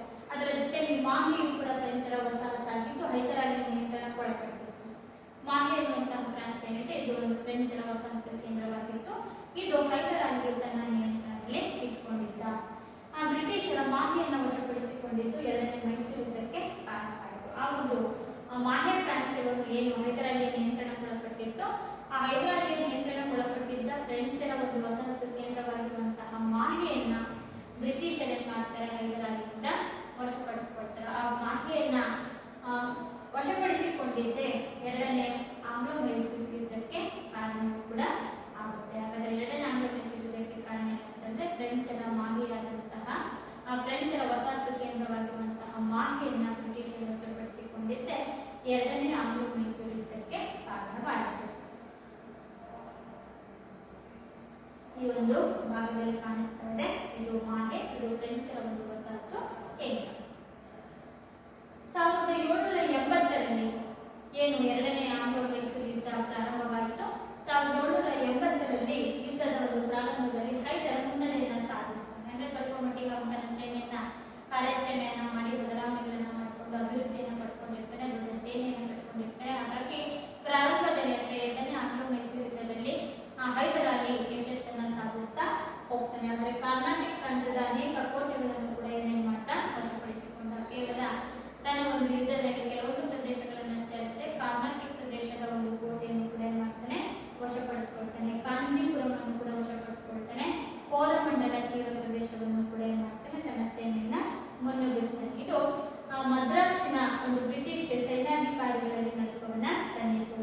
ಎಷ್ಟು ಶೀಘ್ರವಾಗಿ ತನ್ನ ಒಂದು ಸೇನೆಯ ಕಾರ್ಯಾಚರಣೆಯನ್ನು ತನ್ನ ಸೇನೆಯನ್ನು ತೆಗೆದುಕೊಂಡು ಬ್ರಿಟಿಷರ ಪ್ರದೇಶಗಳನ್ನ ದಾಳಿ ಮಾಡ್ತಾ ಹೋಗ್ತಾನೆ. ಅವರ ಒಂದು ದಾಳಿ ಬ್ರಿಟಿಷರಿಗೆ ಮತ್ತೊಮ್ಮೆ ಮಾಡ್ತು ನಡುಕವನ್ನ ಹುಟ್ಟಿಸಿತು. ಮೊದಲನೇ ಆಂಗ್ಲ ಮೈಸೂರು ಯುದ್ಧದಲ್ಲೂ ಕೂಡ ಅಷ್ಟೇ ಮದ್ರಾಸ್ಗೆ ಹೋಗಿದ ತಕ್ಷಣನೇ ಬ್ರಿಟಿಷರ ಜೊತೆ ಒಪ್ಪಂದವನ್ನ ಚರ್ಚೆಯನ್ನ ಮಾತುಕತೆ ಮೂಲಕ ಒಪ್ಪಂದಕ್ಕೆ ಸಹಿ ಹಾಕಿತು. ಹಾಗೆ ಎರಡನೇ ಆಂಗ್ಲ ಮೈಸೂರು ಯುದ್ಧದಲ್ಲೂ ಕೂಡ ಬ್ರಿಟಿಷರ ಒಂದು ಪ್ರಮುಖ ಪ್ರದೇಶವಾಗಿರುವಂತಹ ಕಾಂಜೀಪುರ ಎನ್ನುವಂತಹ ಹಾಗೂ ಕೋರಮಂಡಲ ತೀರದವರೆಗೂ ಕೂಡ ತನ್ನ ಸೇನೆಯನ್ನು ಏನ್ ಮಾಡ್ತಾನೆ ಮುನ್ನುಗ್ಗಿಸ್ತಾ ಹೋಗ್ತಾನೆ. ಇದು ಬ್ರಿಟಿಷರಲ್ಲಿ ಮತ್ತೊಮ್ಮೆ ನಡುಕವನ್ನ ಹುಟ್ಟಿಸಿತು. ಹೈದರ್ ಆರ್ಕಾಟಿಗೆ ಮುತ್ತಿಗೆ ಹಾಕಿ ಅದನ್ನು ಕೂಡ ಏನ್ ಮಾಡ್ತಾನೆ ವಶಪಡಿಸಿಕೊಳ್ತಾನೆ. ಅಂದ್ರೆ ಆರ್ಕಾಟಿನ ಪ್ರದೇಶಕ್ಕೂ ಕೂಡ ದಾಳಿಯನ್ನು ಮಾಡಿ ಆ ಪ್ರಾಂತ್ಯವನ್ನು ಕೂಡ ಹೈದರಾಲಿ ಮಾಡ್ಕೊಳ್ತಾನೆ ವಶಪಡಿಸಿಕೊಳ್ತಾನೆ. ಈ ಒಂದು ಭಾಗ ಆರ್ಕಾಟಿನ ಒಂದು ಪ್ರದೇಶವು ಕೂಡ ಈ ಒಂದು ಹೈದರಾಲಿಯ ನಿಯಂತ್ರಣಕ್ಕೆ ಒಳಪಡುತ್ತೆ. ಸರೈಕೂಟ್ನ ನೇತೃತ್ವದಲ್ಲಿ ಬ್ರಿಟಿಷರ ಸೇನೆ ಸಜ್ಜುಗೊಂಡಿತ್ತು.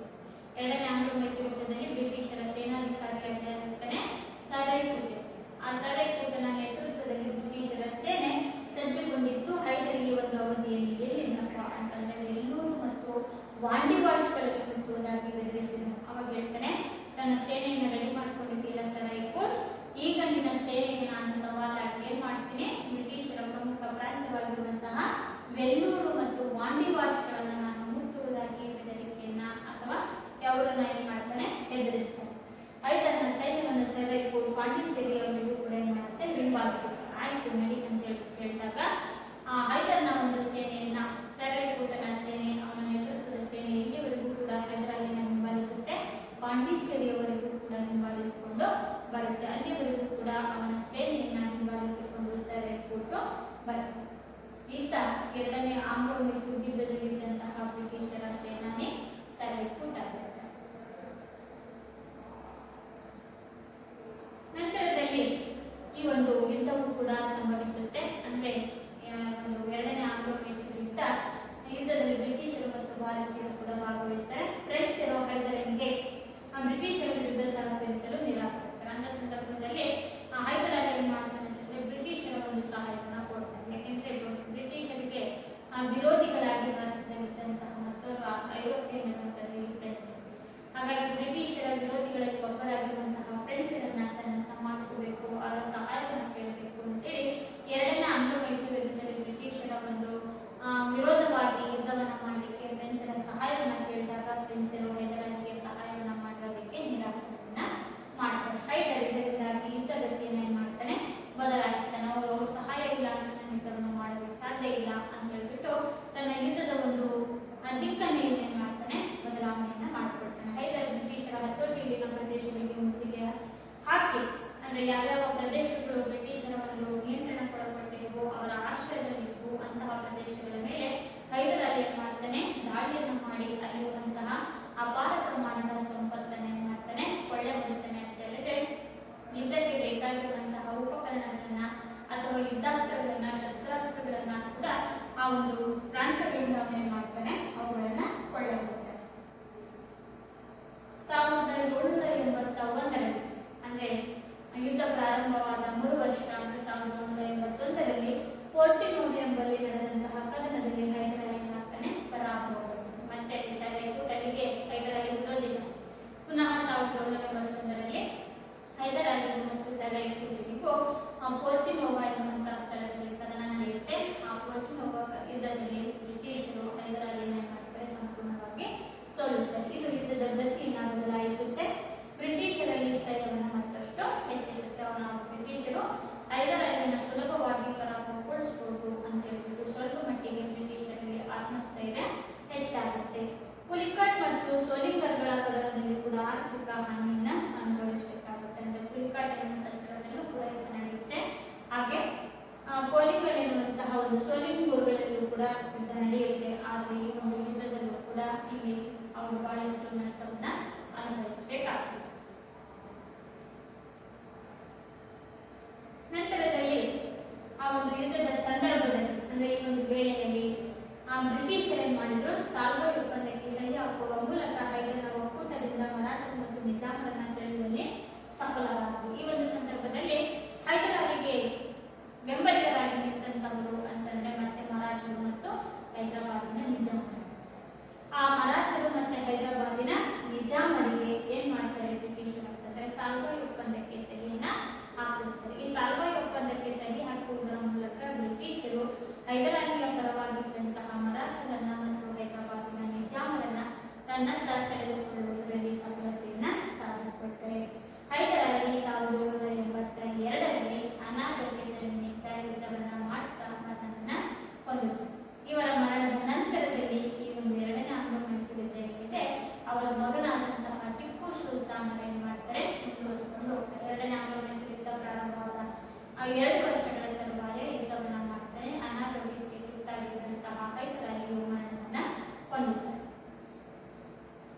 ಹೈದರ್ ಅಲಿ ಮರಣದ ಸಂದರ್ಭದಲ್ಲಿ ಅಂದ್ರೆ ಅವರು ಮರಣವನ್ನ ಹೊಂದಿದಂತಹ ಸಂದರ್ಭದಲ್ಲಿ ಮಲಬಾರ್ ಪ್ರಾಂತದಲ್ಲಿ ನಡೆದಂತಹ ಯುದ್ಧವು ಟಿಪ್ಪು ತೊಡಗಿಕೊಂಡಿದ್ದ. ಒಂದು ಕಡೆ ತಂದೆ ಮರಣವನ್ನ ಹೊಂದಿದರೆ ಆ ಒಂದು ಹೈದರ್ ಅಲಿ ಮರಣದ ಸಂದರ್ಭದಲ್ಲಿ ಹೈದರ್ ಅಲಿಯ ಮಗನಾದಂತಹ ಟಿಪ್ಪು ಸುಲ್ತಾನರು ಏನಿದ್ದಾಗ ಮಲಬಾರ್ ಪ್ರಾಂತದಲ್ಲಿ ನಡೀತಾ ಇದ್ದಂತಹ ಒಂದು ಯುದ್ಧದಲ್ಲಿ ತೊಡಗಿಕೊಂಡಿದ್ರು. ಈ ಯುದ್ಧವನ್ನ ಮುಗಿಸಿಕೊಂಡ ಟಿಪ್ಪುವಿನ ಅನುಪಸ್ಥಿತಿಯ ಲಾಭವನ್ನು ಪಡೆದಂತಹ ಬ್ರಿಟಿಷರು ಒಂದು ಕಡೆ ತಂದೆ ಹೈದರ್ ಅಲಿ ಮರಣವನ್ನು ಹೊಂದಿದ್ದಾನೆ, ಆ ಒಂದು ಪ್ರಾಂತದಲ್ಲಿ ಯಾರು ಕೂಡ ಆ ಒಂದು ಪ್ರಾಂತವನ್ನು ನೋಡಿಕೊಳ್ಳುವಂತಹ ಜವಾಬ್ದಾರಿ ಇಲ್ಲ. ಯಾಕೆಂತಂದ್ರೆ ಹೈದರ್ ಅಲಿ ಮಗನಾದಂತಹ ಟಿಪ್ಪು ಸುಲ್ತಾನರು ಎಲ್ಲಿದ್ರು, ಅವರು ಮಲಬಾರ್ ಪ್ರಾಂತದಲ್ಲಿ ಯುದ್ಧದಲ್ಲಿ ತೊಡಗಿಕೊಂಡಿದ್ರು. ಹೀಗೆ ಟಿಪ್ಪುವಿನ ಅನುಪಸ್ಥಿತಿಯ ಒಂದು ಲಾಭವನ್ನು ಪಡ್ಕೊಂಡಂತಹ ಬ್ರಿಟಿಷರು ಏನ್ ಮಾಡಿದ್ರು, ಬಿದನೂರು ಮತ್ತು ಮಂಗಳೂರನ್ನು ವಶಪಡಿಸಿಕೊಳ್ಳಲು ಹವಣಿಸಿದ್ರು. ಅಂದ್ರೆ ಟಿಪ್ಪುವಿನ ನಿಯಂತ್ರಣದಲ್ಲಿದ್ದಂತಹ ಬಿದನೂರು ಮತ್ತು ಮಂಗಳೂರು ಪ್ರಾಂತವನ್ನು ವಶಪಡಿಸಿಕೊಳ್ಳುವಂತಹ ಒಂದು ಪ್ರಯತ್ನವನ್ನ ಮಾಡ್ತಾರೆ. ಆದರೆ ತಿರುವಂಕೂರು, ಕಲ್ಲಿಕೋಟೆ ಮತ್ತು ಮಲಬಾರಿನ ಅನೇಕ ರಾಜ್ಯಗಳನ್ನು ಟಿಪ್ಪು ವಿರುದ್ಧ ಎತ್ತಿ ಕಟ್ಟುವುದರಲ್ಲೂ ಕೂಡ ಬ್ರಿಟಿಷರೇನಾಗ್ತಾರೆ, ಅವರನ್ನ ಕುತಂತ್ರದ ರೂಪದಲ್ಲಿ ಅವರನ್ನ ಬಳಕೆಯನ್ನು ಮಾಡಿಕೊಳ್ಳುವಂತಹ ಪ್ರಯತ್ನ ಕೂಡ ಮಾಡ್ತಾರೆ. ಈ ಒಂದು ಪ್ರಾಂತ್ಯಗಳನ್ನು ನಾವಿಲ್ಲಿ ನೋಡ್ತಾ ಇರುವಂತಹದ್ದು. ಹೀಗಾಗಿ ಟಿಪ್ಪು ಮಂಗಳೂರು ಮತ್ತು ಕರಾವಳಿ ಪ್ರದೇಶದ ತೀರ ಪ್ರದೇಶದ ಮೇಲೆ ಹತೋಟಿಯನ್ನ ಸಾಧಿಸುವುದು ಸೂಕ್ತ ಅಂತ ಅನ್ಕೊಳ್ತಾರೆ. ಒಂದ್ ಕಡೆ ಟಿಪ್ಪುಗೆ ಅನ್ಸುತ್ತೆ, ನಾನು ಯುದ್ಧಗಳನ್ನ ಮಾಡೋದಕ್ಕಿಂತ ನನ್ನ ನಿಯಂತ್ರಣದಲ್ಲಿರುವಂತಹ ಪ್ರಾಂತ್ಯಗಳನ್ನ ನಾನೇ ಮಾಡ್ಕೋಬೇಕು, ಅದನ್ನ ಮೊದಲು ಸುರಕ್ಷಿತವಾಗಿ ಇಟ್ಕೋಬೇಕು ಎನ್ನುವಂತಹ ಉದ್ದೇಶದಿಂದ ಟಿಪ್ಪು ಮಂಗಳೂರನ್ನ ಹಾಗೂ ಕರಾವಳಿ ತೀರ ಪ್ರದೇಶಗಳನ್ನ ಜೊತೆಯಲ್ಲಿ ಅವುಗಳನ್ನ ಕರಾವಳಿ ತೀರ ಪ್ರದೇಶಗಳನ್ನ ತನ್ನ ಹತೋಟಿಯಲ್ಲಿ ಸಾಧಿಸುವಂತಹದ್ದು ಸೂಕ್ತ ಅಂತ ಹೇಳ್ಬಿಟ್ಟು ಇಲ್ಲಿ ಪರಿಗಣನೆಯನ್ನ ಮಾಡಲಾಗುತ್ತೆ. ಮಂಗಳೂರಿನತ್ತ ಮುನ್ನಡೆದ ಬ್ರಿಟಿಷರ ಸೈನ್ಯವನ್ನು ಏನ್ ಮಾಡ್ತಾರೆ, ಸೋಲಿಸ್ತಾರೆ. ಮಂಗಳೂರಿಗೆ ಹೋಗಿ ಅಲ್ಲಿ ಬ್ರಿಟಿಷರ ಸೈನ್ಯವನ್ನು ಕೂಡ ಇಲ್ಲಿ ಸೋಲಿಸ್ತಾನೆ. ಕೊನೆಗೆ 1784ರಲ್ಲಿ ಟಿಪ್ಪುವಿಗೂ ಮತ್ತೆ ಬ್ರಿಟಿಷರಿಗೂ ಒಪ್ಪಂದ ಆಗುತ್ತೆ. ಆ ಒಪ್ಪಂದ ಯಾವಪ್ಪ ಅಂತಂದ್ರೆ ಮಂಗಳೂರು ಒಪ್ಪಂದ. ಮಂಗಳೂರು ಒಪ್ಪಂದದೊಂದಿಗೆ ಎರಡನೇ ಆಂಗ್ಲ ಮೈಸೂರು ಯುದ್ಧ ಅಂತವನ್ನ ಕಾಣುತ್ತೆ. ಈ ಒಂದು ಯುದ್ಧವು ಮಂಗಳೂರು ಒಪ್ಪಂದದೊಂದಿಗೆ ಕೊನೆಯನ್ನ ಪಡ್ಕೊಳ್ಳುವಂತಹದ್ದು. ಮುಂದುವರೆದ ಹಾಗೆ ನಾವು ನೋಡಬೇಕಾಗಿರುವಂತಹ ಮತ್ತೊಂದು ಪ್ರಮುಖ ವ್ಯಕ್ತಿ ಅಂತಂದ್ರೆ ಇಲ್ಲಿ ನಾವು ಟಿಪ್ಪು ಸುಲ್ತಾನರನ್ನು ನೋಡ್ತಾ ಇರುವಂತಹದ್ದು. ಬ್ರಿಟಿಷರನ್ನ ಸತತವಾಗಿ ಕಾಡಿದಂತಹ ಅಂದ್ರೆ ನಿರಂತರವಾಗಿ ಬ್ರಿಟಿಷರನ್ನ ಕಾಡ್ತಾ ಇದ್ದಂತಹ ಭಾರತೀಯ ರಾಜ ಅಂತಂದ್ರೆ ಇಲ್ಲಿ ನಾವು ಟಿಪ್ಪು ಸುಲ್ತಾನರನ್ನು ಗುರುತಿಸ್ತಾ ಇದ್ದೀವಿ. ತನ್ನ ತಂದೆ ಹೈದರ್ ಅಲಿ ಮರಣದ ನಂತರ ಮೈಸೂರು ರಾಜ್ಯದ ಅಧಿಪತಿಯಾಗಿ ಅಧಿಕಾರವನ್ನು ಸ್ವೀಕರಿಸಿದಂತವರು ಟಿಪ್ಪು ಸುಲ್ತಾನರು.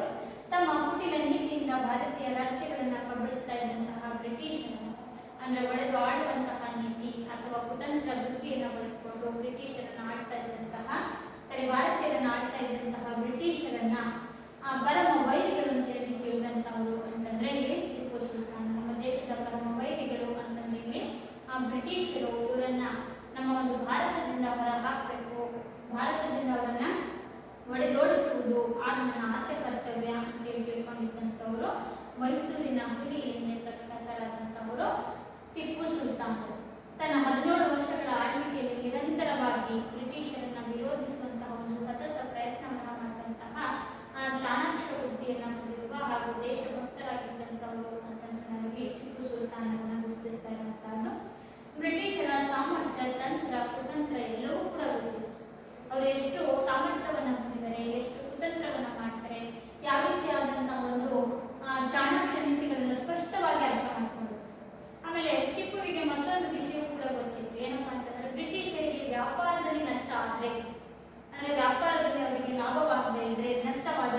ರಾಜಕೀಯ ಸೌಮ್ಯವನ್ನು ಏನ್ ಮಾಡುತ್ತೆ, ಕುಂದಿಸುತ್ತೆ. ಅಂದ್ರೆ ರಾಜಕೀಯವಾಗಿ ಅವರು ಕೂಗುತ್ತಾರೆ. ಯಾವಾಗಪ್ಪ ಅವರು ಪ್ರಾಬಲ್ಯಕ್ಕೆ ಬರೋದು ಅಂತಂದ್ರೆ ಅವರಿಗೆ ವ್ಯಾಪಾರದಲ್ಲಿ ಲಾಭ ಆಗುತ್ತೆ. ಈ ಒಂದು ವ್ಯವಸ್ಥೆ, ಈ ಒಂದು ಏನು ನಾವು ಅವರ ಒಂದು ವೀಕ್ನೆಸ್ ಅಂತ ಕರಿತೀವಿ, ಅವರ ಒಂದು ದೌರ್ಬಲ್ಯ ಅಂತ ನಾವು ಕರಿತೀವಿ, ಅದು ಅವ್ರಿಗೆ ಗೊತ್ತು. ಯಾರಿಗೆ? ಟಿಪ್ಪು ಸುಲ್ತಾನರಿಗೆ. ಯಾವಾಗ ಏನಾದ್ರೆ ಬ್ರಿಟಿಷರು ಬಗ್ತಾರೆ ಅನ್ನೋದು ಗೊತ್ತಿತ್ತು. ಬ್ರಿಟಿಷರು ಯಾವಾಗ ಒಂದು ಕುಗ್ಗುತ್ತಾರಪ್ಪ, ರಾಜಕೀಯವಾಗಿ ಕುಗ್ತಾರೆ ಅಂತಂದ್ರೆ ಅವರಿಗೆ ವ್ಯಾಪಾರದಲ್ಲಿ ನಷ್ಟ ಆದಾಗ ಬ್ರಿಟಿಷರು ರಾಜಕೀಯವಾಗಿ ಕುಗ್ಗುತ್ತಾರೆ ಅನ್ನೋದು ಗೊತ್ತಿತ್ತು. ಇದನ್ನು ಕೂಡ ಅರ್ಥದಂತಹ ಇವರು ಬ್ರಿಟಿಷರನ್ನ ವಿರೋಧಿಸ್ತಾ ಇದ್ದದ್ದು, ಸಂಘಟಿಸುವಂತಹ ಅಂದ್ರೆ ಬ್ರಿಟಿಷರನ್ನ ಯಾರ್ಯಾರು ವಿರೋಧಿಸ್ತಾರೆ ಅವರನ್ನ ಸಂಘಟಿಸುವಂತಹ ಒಂದು ಪ್ರಯತ್ನವನ್ನ ಮಾಡ್ತಾ ಇದ್ರು, ಅವರನ್ನ ಒಟ್ಟುಗೂಡಿಸುವಂತಹ ಒಂದು ಪ್ರಯತ್ನವನ್ನ ಮಾಡ್ತಾ ಇದ್ರು. ಆದಷ್ಟು ಬ್ರಿಟಿಷರಿಗೆ ವ್ಯಾಪಾರದಲ್ಲಿ ನಷ್ಟ ಆಗುವ ರೀತಿಯಲ್ಲಿ ವರ್ತನೆಯನ್ನ ಮಾಡ್ತಾ ಇದ್ರು. ಇದು ಬ್ರಿಟಿಷರಿಗೆ ಸಹಿಸಕ್ಕಾಗ್ತಿರಲಿಲ್ಲ. ಬ್ರಿಟಿಷರ ವೈರತ್ವಕ್ಕೆ ಇದು ಅವರ ಪ್ರಮುಖ ಕಾರಣವಾಗಿತ್ತು. ಯಾಕೆ ಬ್ರಿಟಿಷರು ಟಿಪ್ಪುವನ್ನು ಜಾಸ್ತಿ ವಿರೋಧಿಸ್ತಾ ಇದ್ದಪ್ಪ ಅಂದ್ರೆ ಆ ವ್ಯಾಪಾರದಲ್ಲಿ ನಷ್ಟ ಆಗಲಿಕ್ಕೆ ಮೂಲ ಕಾರಣವೇ ಟಿಪ್ಪುವನ್ನು ಕೈಗೊಳ್ತಿತ್ತು. ಯಾಕೆಂದ್ರೆ ಅವರ ಒಂದು ದೌರ್ಬಲ್ಯತೆ ಏನು ಅನ್ನೋದು ಬ್ರಿಟಿಷರಿಗೆ ದೌರ್ಬಲ್ಯತೆ ಏನು ಅನ್ನೋದು ಈ ಟಿಪ್ಪು ಸುಲ್ತಾನರಿಗೆ ಬಹಳ ಅರ್ಥವಾಗಿದೆ. ಹಾಗೆ ಟಿಪ್ಪು ಸುಲ್ತಾನರಿಗೆ ವ್ಯಾಪಾರದಲ್ಲಿ ಏನಾಗ ಮಾಡ್ತಾ ಇದ್ರು, ಲಾಭವಾಗದಂತೆ ನೋಡಿಕೊಳ್ಳುವ ಮೂಲಕ ವ್ಯಾಪಾರದ ಮೇಲೆ ಅವರು ಸಾಧಿಸ್ತಾ ಇದ್ದಂತಹ ಏಕಸೌಮ್ಯವನ್ನು ಮುರಿಯುವಂತ ಪ್ರಯತ್ನ ಮಾಡ್ತಾ ಇದ್ರು. ವ್ಯಾಪಾರದಲ್ಲಿ ಒಟ್ಟೆ ಬ್ರಿಟಿಷರಿಗೆ ಲಾಭ ಆಗ್ಬಾರ್ದು, ಈ ರೀತಿಯಾಗಿ ಟಿಪ್ಪು ಸುಲ್ತಾನರನ್ನು ನೋಡಿಕೊಳ್ತಾ ಇದ್ರು. ಬ್ರಿಟಿಷರಲ್ಲಿ ಟಿಪ್ಪುವಿನ ವಿರೋಧಕ್ಕೆ ಮತ್ತಷ್ಟು ಕಾರಣವಾಗಿದ್ದು ಅಥವಾ ದ್ವೇಷಕ್ಕೆ ಕಾರಣವಾಗಿದ್ದು ಅಂತಂದ್ರೆ ಅವರ ಒಂದು ವ್ಯಾಪಾರದ ನೀತಿಯಾಗಿತ್ತು. ಮೂರನೇ ಆಂಗ್ಲೋ ಮೈಸೂರು ಯುದ್ಧ. ಈ ಯುದ್ಧಕ್ಕೆ ನೇರ ಕಾರಣ ಏನಪ್ಪಾ ಅಂತಂದ್ರೆ ತಿರುವಂಪೂರು ರಾಜಕಾರಣಕ್ಕೆ ಸಂಬಂಧಿಸಿದ ಪ್ರಶ್ನೆ. ಮೂರನೇ ಆಂಗ್ಲೋ ಮೈಸೂರು ಯುದ್ಧಕ್ಕೆ ಕಾರಣ ಏನು? ತಿರುವಂಪೂರಿನ ರಾಜಕಾರಣಕ್ಕೆ ಸಂಬಂಧಿಸಿದಂತಹ ಒಂದು ಪ್ರಶ್ನೆ ಆಗಿತ್ತು. ಆ ರಾಜ್ಯದ ರಾಜ ನೆರೆಯ ಕೊಚ್ಚಿ ಸಂಸ್ಥಾನದಲ್ಲಿ ಬ್ರಿಟಿಷರ ಬೆಂಬಲದಿಂದ ಕೋಟೆಯನ್ನ ನಿರ್ಮಿಸಿದ. ಯಾಕೆಂತಂದ್ರೆ ತಿರುವಂಪೂರಿನ ರಾಜ ಏನ್ ಮಾಡಿದ್ದ ಅಂತಂದ್ರೆ ಬ್ರಿಟಿಷರ ಸಹಾಯವನ್ನು ಪಡ್ಕೊಂಡು, ಬ್ರಿಟಿಷರ ಬೆಂಬಲವನ್ನು ಪಡ್ಕೊಂಡು ಆ ರಾಜ್ಯದ ನೆರೆಯ ರಾಜನ ಕೊಚ್ಚಿಯ ಸಂಸ್ಥಾನದಲ್ಲಿ ಏನ್ ಮಾಡಿದ್ದ, ಬ್ರಿಟಿಷರ ಬೆಂಬಲವನ್ನು ಪಡ್ಕೊಂಡು ಕೊಚ್ಚಿಯಲ್ಲಿ ಕೋಟೆ ನಿರ್ಮಾಣವನ್ನ ಮಾಡಿದ್ದ. ಡಚ್ಚರಿಂದ ಆಯಕೋಟ ಮತ್ತು ಕಂಗನೂರು ಕೋಟೆಗಳನ್ನು ಕೂಡ ಪಡೆದುಕೊಂಡಿದ್ದ. ಇದು ಮಂಗಳೂರು ಒಪ್ಪಂದದ ಷರತ್ತುಗಳಾಗಿವೆ. ಏನಪ್ಪಾ ಅಂತಂದ್ರೆ ಆ ಡಚ್ಚರಿಂದ ಏನ್ ಮಾಡಿದ್ರು ಅಂತಂದ್ರೆ ಆಯಕೋಟ ಮತ್ತು ಕಂಗನೂರು ಕೋಟೆಗಳನ್ನು ಕೂಡ ಪಡ್ಕೊಂಡಿದ್ರು. ನಂತರದಲ್ಲಿ ಈ ಒಂದು ಮೂರನೇ ಆಂಗ್ಲೋ ಮೈಸೂರು ಯುದ್ಧಕ್ಕೆ ಪ್ರಮುಖವಾಗಿರುವಂತಹ ಕಾರಣವನ್ನು ನೋಡ್ಕೊಂಡ್ರೆ ಬ್ರಿಟಿಷರು ಜನರಲ್ ಮೆಡೋಸನ್ ನಾಯಕತ್ವದಲ್ಲಿ, ಅಂದ್ರೆ ಈ ಮೂರನೇ ಆಂಗ್ಲೋ ಮೈಸೂರು ಯುದ್ಧದಲ್ಲಿ ಬ್ರಿಟಿಷರ ಜನರಲ್ ಆದಂತಹ ಮೆಡೋಸನ್ ಇವನ ನಾಯಕತ್ವದಲ್ಲಿ ಕಾರವಾರ, ಕೊಯಮತ್ತೂರು, ದಿಂಡಿಗಲ್ಲು ಹಾಗೂ ಮೊದಲಾದವುಗಳನ್ನು ವಶಪಡಿಸಿಕೊಳ್ತಾರೆ. ಇದಕ್ಕೆ ವಿರುದ್ಧವಾಗಿ ಟಿಪ್ಪು ಏನ್ ಮಾಡ್ತಾನೆ ಅಂದ್ರೆ ಇಲ್ಲಿ ಬ್ರಿಟಿಷರು ಭಾರತದ ಕಾರವಾರ, ಕೊಯಮತ್ತೂರು, ದಿಂಡಿಗಲ್ಲುಗಳನ್ನು ವಶಪಡಿಸಿಕೊಂಡ್ರೆ ಇದಕ್ಕೆ ವಿರುದ್ಧವಾಗಿ ಹೈದರಾಲಿ ಏನ್ ಮಾಡಿದ್ರು, ಬಾರಾಮಹಲ್ ಎನ್ನುವಂತಹ ಪ್ರಾಂತವನ್ನ ಮುತ್ತಿ ಸತ್ಯಮಂಗಲವನ್ನು ಕೂಡ ಏನ್ ಮಾಡ್ಕೊಂಡ್ರು. ಇದಕ್ಕೆ ವಿರುದ್ಧವಾಗಿ ಟಿಪ್ಪು ಬಾರಾಮಹಲ್ ಪ್ರಾಂತವನ್ನು ಮುತ್ತಿ ಸತ್ಯಮಂಗಲವನ್ನು ಕೂಡ ವಶಪಡಿಸಿಕೊಳ್ತಾನೆ. ತಿರುಚಿನಾಪಳ್ಳಿಯನ್ನು ಮುತ್ತಿ ಅದನ್ನು ವಶಪಡಿಸಿಕೊಳ್ಳುವ ನಿಟ್ಟಿನಲ್ಲಿ ಆತನ ಸೈನಿಕ ಕಾರ್ಯಾಚರಣೆಯನ್ನು ಕೂಡ ಮಾಡುತ್ತಾನೆ. ಅಂದ್ರೆ ಈ ಒಂದು ಬಾರಾಮಹಲ್ ಮತ್ತು ಸತ್ಯಮಂಗಲಗಳನ್ನಷ್ಟೇ ಅಲ್ಲದೆ ತಿರುಚಿನಾಪಳ್ಳಿಯನ್ನು ಕೂಡ ನಾವು ವಶಪಡಿಸಿಕೊಳ್ಬೇಕು ಅಂತೇಳಿ ತನ್ನ ಸೇನೆಯನ್ನ ತಿರುಚಿನಾಪಳ್ಳಿಯ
ಒಂದು ಕೋಟೆಯನ್ನು ಏನ್ ಮಾಡ್ತಾನೆ ಸಂಪೂರ್ಣವಾಗಿ ಹಾಳು ಮಾಡ್ತಾನೆ.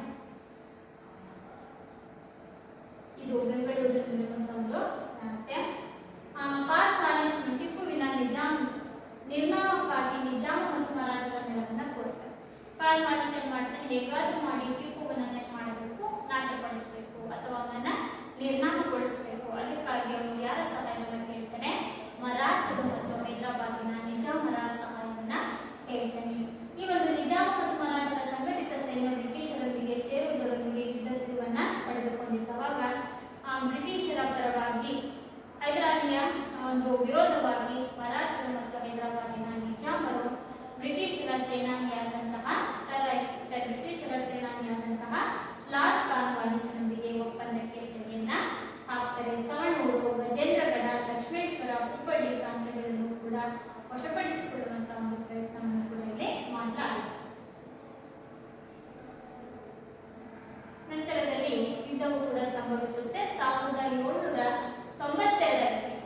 ಈ ಒಂದು ಮೂರನೇ ಆಂಗ್ಲ ಮೈಸೂರು ಯುದ್ಧ ಸಂಭವಿಸುತ್ತೆ. 92ರಲ್ಲಿ ಸಂಘಟಿತ ಸೈನ್ಯ ಒಂದೊಂದಾಗಿ ಕೋಟೆಗಳನ್ನು ವಶಪಡಿಸಿಕೊಂಡು ಶ್ರೀರಂಗಪಟ್ಟಣದ ಕಡೆಗೆ ಸಾಗಿತು. ಸಂಘಟಿತ ಒಂದು ಸೈನ್ಯ ಅಂತಂದ್ರೆ ಬ್ರಿಟಿಷರು, ಮರಾಠರು ಮತ್ತು ಹೈದರಾಬಾದಿನ ನಿಜಾಮ್ ಇವು ಮೂವರು ಸೇರಿಕೊಂಡು 1792ರಲ್ಲಿ ಪ್ರಮುಖ ಪ್ರದೇಶಗಳನ್ನು ಒಂದೊಂದಾಗಿ ವಶಪಡಿಸಿಕೊಳ್ಳುತ್ತಾ ಕೊನೆಗೆ ಎಲ್ಲಿ ಬಂತು, ಶ್ರೀರಂಗಪಟ್ಟಣದ ಒಂದು ಕಡೆಗೆ ಸಾಗಿತು. ರಾತ್ರಿ ವೇಳೆಯಲ್ಲಿ ಕೋಟೆಯನ್ನ ಹಾಳು ಬಿಡುಗಲಾಯಿತು. ಅಂದ್ರೆ ಎಲ್ಲರೂ ಕೂಡ ಮಲಗಿದಂತಹ ಸಂದರ್ಭದಲ್ಲಿ ಬ್ರಿಟಿಷರ ಕುತಂತ್ರ ಬುದ್ಧಿಯನ್ನ ಬಳಸಿ ರಾತ್ರಿ ಹೊತ್ತು ಶ್ರೀರಂಗಪಟ್ಟಣದ ಒಂದು ಕೋಟೆಯನ್ನು ಏನ್ ಮಾಡಿತು, ಹಾಳು ಮಾಡಲಾಯಿತು. ಇದರಿಂದ ವಿಚಲಿತಗೊಂಡಂತಹ ಟಿಪ್ಪು ಬ್ರಿಟಿಷರೊಂದಿಗೆ ಒಪ್ಪಂದ ಮಾಡ್ಕೋಬೇಕಾಗಿದೆ. ಯಾಕೆಂದ್ರೆ ಮೋಸದಿಂದ ದಾಳಿಯನ್ನು ಮಾಡಿದ್ರಿಂದ ಟಿಪ್ಪು ಅನಿವಾರ್ಯವಾಗಿ ಬ್ರಿಟಿಷರೊಂದಿಗೆ ಒಪ್ಪಂದವನ್ನು ಮಾಡ್ಕೋಬೇಕಾಯಿತು. ಆ ಒಂದು ಒಪ್ಪಂದ ಅವನಿಗೆ ಅನಿವಾರ್ಯವೂ ಕೂಡ ಆಗಿತ್ತು. ಆ ಒಂದು ಒಪ್ಪಂದವನ್ನ ಶ್ರೀರಂಗಪಟ್ಟಣ ಒಪ್ಪಂದ ಅಂತೇಳಿ ಕರೀತಾರೆ. ಮೂರನೇ ಆಂಗ್ಲ ಮೈಸೂರು ಯುದ್ಧ ಯಾವ ಒಪ್ಪಂದದೊಂದಿಗೆ ಕೊನೆಗೊಳ್ತು, ಶ್ರೀರಂಗಪಟ್ಟಣ ಒಪ್ಪಂದದೊಂದಿಗೆ ಕೊನೆಗೊಳ್ತು. ಅಲ್ಲಿ ಬ್ರಿಟಿಷರಿಗೂ ಮತ್ತು ಟಿಪ್ಪುಗೂ ಒಪ್ಪಂದ ಆಗುತ್ತೆ. ಶ್ರೀರಂಗಪಟ್ಟಣ ಒಪ್ಪಂದದ ಷರತ್ತೇನಪ್ಪ ಅಂತಂದ್ರೆ ಟಿಪ್ಪು ತನ್ನ ಅರ್ಧ ರಾಜ್ಯವನ್ನು ಬ್ರಿಟಿಷರಿಗೆ ಬಿಟ್ಟುಕೊಡಬೇಕು, ಹಾಗೆ ಯುದ್ಧದ ಪರಿಹಾರಕ್ಕಾಗಿ ಹಣವನ್ನು ಕೊಡಬೇಕಾಗಿರುತ್ತೆ. ಆ ಸಂದರ್ಭದಲ್ಲಿ ಬ್ರಿಟಿಷರಿಗೆ ಹಣವನ್ನು ಕೊಡೋದಕ್ಕೆ ಟಿಪ್ಪುವಿನ ಬಳಿ ಹಣ ಇಲ್ಲದೆ ಇರೋದ್ರಿಂದ ತನ್ನ 2 ಮಕ್ಕಳನ್ನ ಬ್ರಿಟಿಷರಲ್ಲಿ ಏನ್ ಮಾಡ್ತಾರೆ, ಒತ್ತೆ ಇಡ್ತಾರೆ. ಇದು ಮೂರನೇ ಆಂಗ್ಲ ಮೈಸೂರು ಯುದ್ಧವು ಶ್ರೀರಂಗಪಟ್ಟಣ ಒಪ್ಪಂದದೊಂದಿಗೆ ಅಂತ್ಯವನ್ನ ಕಾಣುತ್ತೆ. ಶ್ರೀರಂಗಪಟ್ಟಣ ಒಪ್ಪಂದವು ಮೂರನೇ ಆಂಗ್ಲ ಮೈಸೂರು ಯುದ್ಧವನ್ನ ಕೊನೆಗಾಣಿಸುತ್ತೆ. ಈ ಒಂದು ಒಪ್ಪಂದದ ಷರತ್ತುಗಳೇನಾಗ್ತವಪ್ಪ ಅಂತಂದ್ರೆ ಟಿಪ್ಪುವನ್ನ ಮಣಿಸಲಿಕ್ಕೆ ಬ್ರಿಟಿಷರು ಶ್ರೀರಂಗಪಟ್ಟಣ ಒಪ್ಪಂದದಲ್ಲಿ ಅಸಮಾನವಾದಂತಹ ಷರತ್ತುಗಳನ್ನ ಹೇಳ್ತಾರೆ. ಇರುವಂತೆ ನೋಡಿಕೊಳ್ಳುವಂತೆ ಈ ಒಂದು ಷರತ್ತುಗಳು ಯಾವಪ್ಪ ಅಂತಂದ್ರೆ ಅವರಿಗೆ ಅಸಮಾನತೆಯನ್ನು ಮಾಡಬೇಕು ಅನ್ನುವಂಥ ಉದ್ದೇಶದಿಂದ ಅವರ ಮೇಲೆ ಕೆಲವೊಂದು ಷರತ್ತುಗಳನ್ನು ಹೇಳಲಾಗುತ್ತೆ. ಟಿಪ್ಪು ತನ್ನ ಅರ್ಧ ರಾಜ್ಯವನ್ನು ಬಿಟ್ಟುಕೊಡಬೇಕು, 3 ಕೋಟಿ ರೂಪಾಯಿಗಳನ್ನ ಯುದ್ಧದ ನಷ್ಟ ಭರ್ತಿಯಾಗಿ ಕೊಡಬೇಕು, ಯುದ್ಧದ ನಷ್ಟ ಭರ್ತಿಗೆ ಗ್ಯಾರಂಟಿಯಾಗಿ ತನ್ನ 2 ಮಕ್ಕಳನ್ನ ಅಂದ್ರೆ 2 ತನ್ನ ಗಂಡು ಮಕ್ಕಳನ್ನ ಒತ್ತೆಯಾಗಿ ನೀಡುವುದು ಮತ್ತು ಯುದ್ಧದ ಸಂದರ್ಭದಲ್ಲಿ ಸೆರೆ ಹಿಡಿಯಲ್ಪಟ್ಟಂತಹ ಸೈನಿಕರನ್ನ ಬಿಡುಗಡೆಗೊಳಿಸಬೇಕು ಅಂತೇಳಿ ಶ್ರೀರಂಗಪಟ್ಟಣ ಒಪ್ಪಂದದಲ್ಲಿ ಈ ಪ್ರಮುಖ ಷರತ್ತುಗಳನ್ನಾಗುತ್ತೆ. ತನ್ನ ಅರ್ಧ ರಾಜ್ಯವನ್ನು ಬಿಟ್ಟುಕೊಡಬೇಕು, ಯುದ್ಧದ ಒಂದು ಪರಿಹಾರದ ರೂಪದಲ್ಲಿ 3 ಕೋಟಿ ರೂಪಾಯಿಗಳನ್ನ ಕೊಡಬೇಕು, ಆ 3 ಕೋಟಿ ರೂಪಾಯಿ ಕೊಡುವ ಒಂದು ನಷ್ಟ ಭರ್ತಿಗೆ ಗ್ಯಾರಂಟಿಯಾಗಿ ತನ್ನ 2 ಗಂಡು ಮಕ್ಕಳನ್ನ ಬ್ರಿಟಿಷರಲ್ಲಿ ಒತ್ತೆ ಇಡಬೇಕು ಅಂತ ಹೇಳಿ ಒಪ್ಪಂದ ಮಾಡಿಕೊಳ್ತಾರೆ.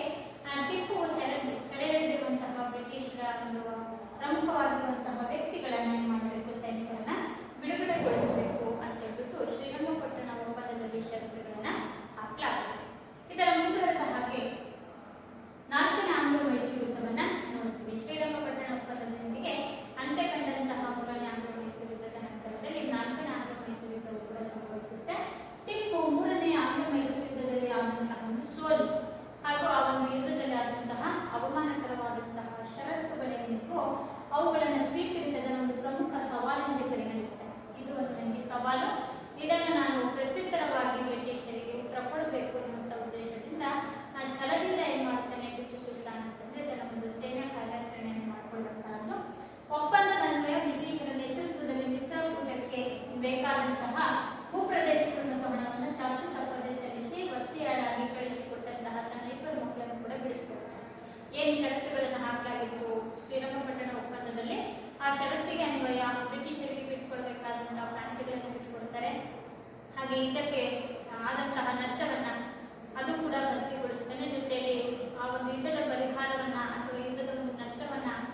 ತೀರಿಸದೇ ಇದ್ರೆ ಅಂತ ಗ್ಯಾರಂಟಿಗಾಗಿ ತನ್ನ ಇಬ್ಬರು ಗಂಡು ಮಕ್ಕಳನ್ನೇ ಕೊಡ್ತಾ ಇಟ್ಟಿದ್ರು. ಆ ಇಬ್ಬರು ಗಂಡು ಮಕ್ಕಳನ್ನು ಕೂಡ ಅಲ್ಲಿಂದ ಏನ್ ಮಾಡ್ಕೊಳ್ತಾರೆ, ಕರೆಸ್ಕೊಳ್ತಾರೆ, ವಾಪಸ್ ಕರೆಸ್ಕೊಳ್ತಾರೆ. ಟಿಪ್ಪು ಬ್ರಿಟಿಷರ ಅಧೀನದಲ್ಲಿದ್ದಂತಹ ಮಲಯಾಳಂ ಮಾತನಾಡುವಂತಹ ಭೂಪ್ರದೇಶಗಳು ನ್ಯಾಯಯುತವಾಗಿ ತನಗೆ ಸೇರಬೇಕೆಂದು ವಾದಿಸ್ತಾರೆ. ಆದರೆ ಬ್ರಿಟಿಷರು ಅದನ್ನ ಪುಷ್ಟೀಕರಿಸಲಿಲ್ಲ. ಅಂತಂದ್ರೆ ಆ ಮಲಯಾಳಂ ಮಾತನಾಡುವಂತಹ ಭೂಪ್ರದೇಶ ಏನಿದೆ ಅದು ನನಗೆ ಸೇರಿದ್ದು ಅಂತೇಳಿ ಬ್ರಿಟಿಷರ ವಿರುದ್ಧ ಟಿಪ್ಪು ಸುಲ್ತಾನರು ವಾದವನ್ನ ಮಂಡಿಸಿದರೆ ಆ ಪ್ರದೇಶಗಳನ್ನು ನನಗೆ ಬಿಟ್ಕೊಡ್ಬೇಕು ಅಂತ ಹೇಳಿದಾಗ ಬ್ರಿಟಿಷರು ಅದಕ್ಕೆ ಯಾವುದೇ ರೀತಿಯಾದಂತಹ ಪ್ರತಿಕ್ರಿಯೆಯನ್ನ ವ್ಯಕ್ತಪಡಿಸೋದಿಲ್ಲ. ಲಾರ್ಡ್ ವೆಲ್ಲೆಸ್ಲಿಯು 1798ರಲ್ಲಿ 4ನೇ ಆಂಗ್ಲೋ ಮೈಸೂರು ಯುದ್ಧದಲ್ಲಿದ್ದಂತಹ ಬ್ರಿಟಿಷರ ಸೇನಾನಿ ಲಾರ್ಡ್ ವೆಲ್ಲೆಸ್ಲಿ 1798ರಲ್ಲಿ ಭಾರತದ ಗವರ್ನರ್ ಜನರಲ್ ಆಗಿ ನೇಮಕಗೊಳ್ತಾನೆ. ಟಿಪ್ಪುವಿನ ವಿರೋಧಿ ರಾಜಕೀಯ ಚಟುವಟಿಕೆಗಳು ಈತನ ಅವಧಿಯಲ್ಲಿ ಚುರುಕುಗೊಂಡಿದ್ದು. ಟಿಪ್ಪುವನ್ನ ಮಣಿಸುವ ಅಥವಾ ಅವರನ್ನ ಸೋಲಿಸುವಂತಹ ಸತತ ಪ್ರಯತ್ನದ ಒಂದು ಪ್ರಯತ್ನಗಳು ಚುರುಕುಗೊಂಡಿದ್ದು ಯಾವಾಗಪ್ಪ ಅಂತಂದ್ರೆ ಲಾರ್ಡ್ ವೆಲ್ಲೆಸ್ಲಿಯ ಒಂದು ಭಾರತದ ಗವರ್ನರ್ ಜನರಲ್ ಆಗಿ ಆಗಮನವನ್ನ ಮಾಡಿದಂತಹ ಸಂದರ್ಭದಲ್ಲಿ ಟಿಪ್ಪು ಭಾರತೀಯ ರಾಜರ ಒಕ್ಕೂಟವನ್ನ ತನ್ನೆಡೆಗೆ ಸೆಳೆಯಲು ಮಾಡ್ತಾ ಇದ್ದಂತಹ ಪ್ರಯತ್ನಗಳು ಮತ್ತು ತಮ್ಮ ಬದ್ಧ ವೈರಿಗಳಾದಂತಹ ಫ್ರೆಂಚರೊಂದಿಗೆ ಟಿಪ್ಪು ಹೊಂದಿದ್ದ ಸಂಬಂಧಗಳು ವೆಲ್ಲೆಸ್ಲಿಯಲ್ಲಿ ಟಿಪ್ಪುನ ವಿಚಾರದಲ್ಲಿ ಮತ್ತಷ್ಟು ದ್ವೇಷ ಭಾವನೆಗಳನ್ನ ಬೆಳೆಸಿತು. ಇಲ್ಲಿ ಮುಖ್ಯವಾಗಿರುವಂತಹದ್ದು ಏನಪ್ಪಾ ಅಂತಂದ್ರೆ ಬ್ರಿಟಿಷರು ಈ ಒಂದು ಟಿಪ್ಪುವನ್ನ ಯಾಕೆ ವಿರೋಧಿಸ್ತಾ ಇದ್ರು ಅಂತಂದ್ರೆ ಬ್ರಿಟಿಷರ ವಿರೋಧಿಗಳನ್ನ ಸಂಘಟನೆಯನ್ನ ಮಾಡಲಾಗ್ತಾ ಇತ್ತು. ಹಾಗೆ ಬ್ರಿಟಿಷರ ವಿರೋಧಿಗಳಾದಂತಹ ಫ್ರೆಂಚರೊಂದಿಗೆ ಟಿಪ್ಪು ಹೊಂದಿದಂತಹ ಒಂದು ಸಂಬಂಧ ಏನಿದೆ ಆ ವೆಲ್ಲೆಸ್ಲಿ ಟಿಪ್ಪುವಿನ ವಿಚಾರದಲ್ಲಿ ಮತ್ತಷ್ಟು ದ್ವೇಷ ಭಾವನೆಗಳನ್ನ ಬೆಳೆಸಲಿಕ್ಕೆ ಕಾರಣವಾಗುತ್ತೆ. ಇನ್ನು ಟಿಪ್ಪು ಬ್ರಿಟಿಷರ ವಿರುದ್ಧವಾಗಿದ್ದಂತಹ ಫ್ರೆಂಚರ ಸಹಕಾರವನ್ನ ಪಡೆಯಲು ಕೂಡ ಪ್ರಯತ್ನಿಸ್ತಾನೆ. ಅಂದ್ರೆ ಬ್ರಿಟಿಷರನ್ನ ಸೋಲಿಸಲಿಕ್ಕೆ ಬ್ರಿಟಿಷರ ವಿರೋಧಿಗಳಾದಂತಹ ಅಥವಾ ಬ್ರಿಟಿಷರ ಒಂದು ಶತ್ರುಗಳಾದಂತಹ ಫ್ರೆಂಚರ ಒಂದು ಸಹಾಯವನ್ನು ಕೂಡ ಪಡೆಯಲಿಕ್ಕೆ ರಾಯಭಾರಿಗಳನ್ನು ಕೂಡ ಕಳುಹಿಸಿಕೊಟ್ಟರು. ಇದು ಬ್ರಿಟಿಷರಿಗೆ ಅಸಮಾಧಾನವನ್ನು ತಂದಿರುತ್ತೆ. ಟಿಪ್ಪು ಮತ್ತು ಫ್ರೆಂಚರ ನಡುವಿನ ಒಂದು ಸ್ನೇಹ ಮುಂದಕ್ಕೆ ತಮ್ಮ ಆಧಿಪತ್ಯಕ್ಕೆ ಮುಳ್ಳಾಗಬಹುದು ಎನ್ನುವಂತಹ ಭಯವೂ ಕೂಡ ಇರುತ್ತೆ. ಎಲ್ಲಿ ಟಿಪ್ಪುವಿಗೆ ಫ್ರೆಂಚರು ಸಹಾಯವನ್ನು ಕೊಟ್ಬಿಡ್ತಾರೋ ಮುಂದೆ ಫ್ರೆಂಚರು ನಮಗೆ ಟಿಪ್ಪು ನಮಗೆ ಸೇರ್ಕೊಂಡು ನಮ್ಮ ಒಂದು ಆಧಿಪತ್ಯಕ್ಕೆ ಮುಳ್ಳಾಗ್ತಾರೋ ಎನ್ನುವಂತಹ ಭಯವೂ ಕೂಡ ಒಂದು ಕಡೆ ಬ್ರಿಟಿಷರಿಗೆ ಕಾಡ್ತಾರೆ.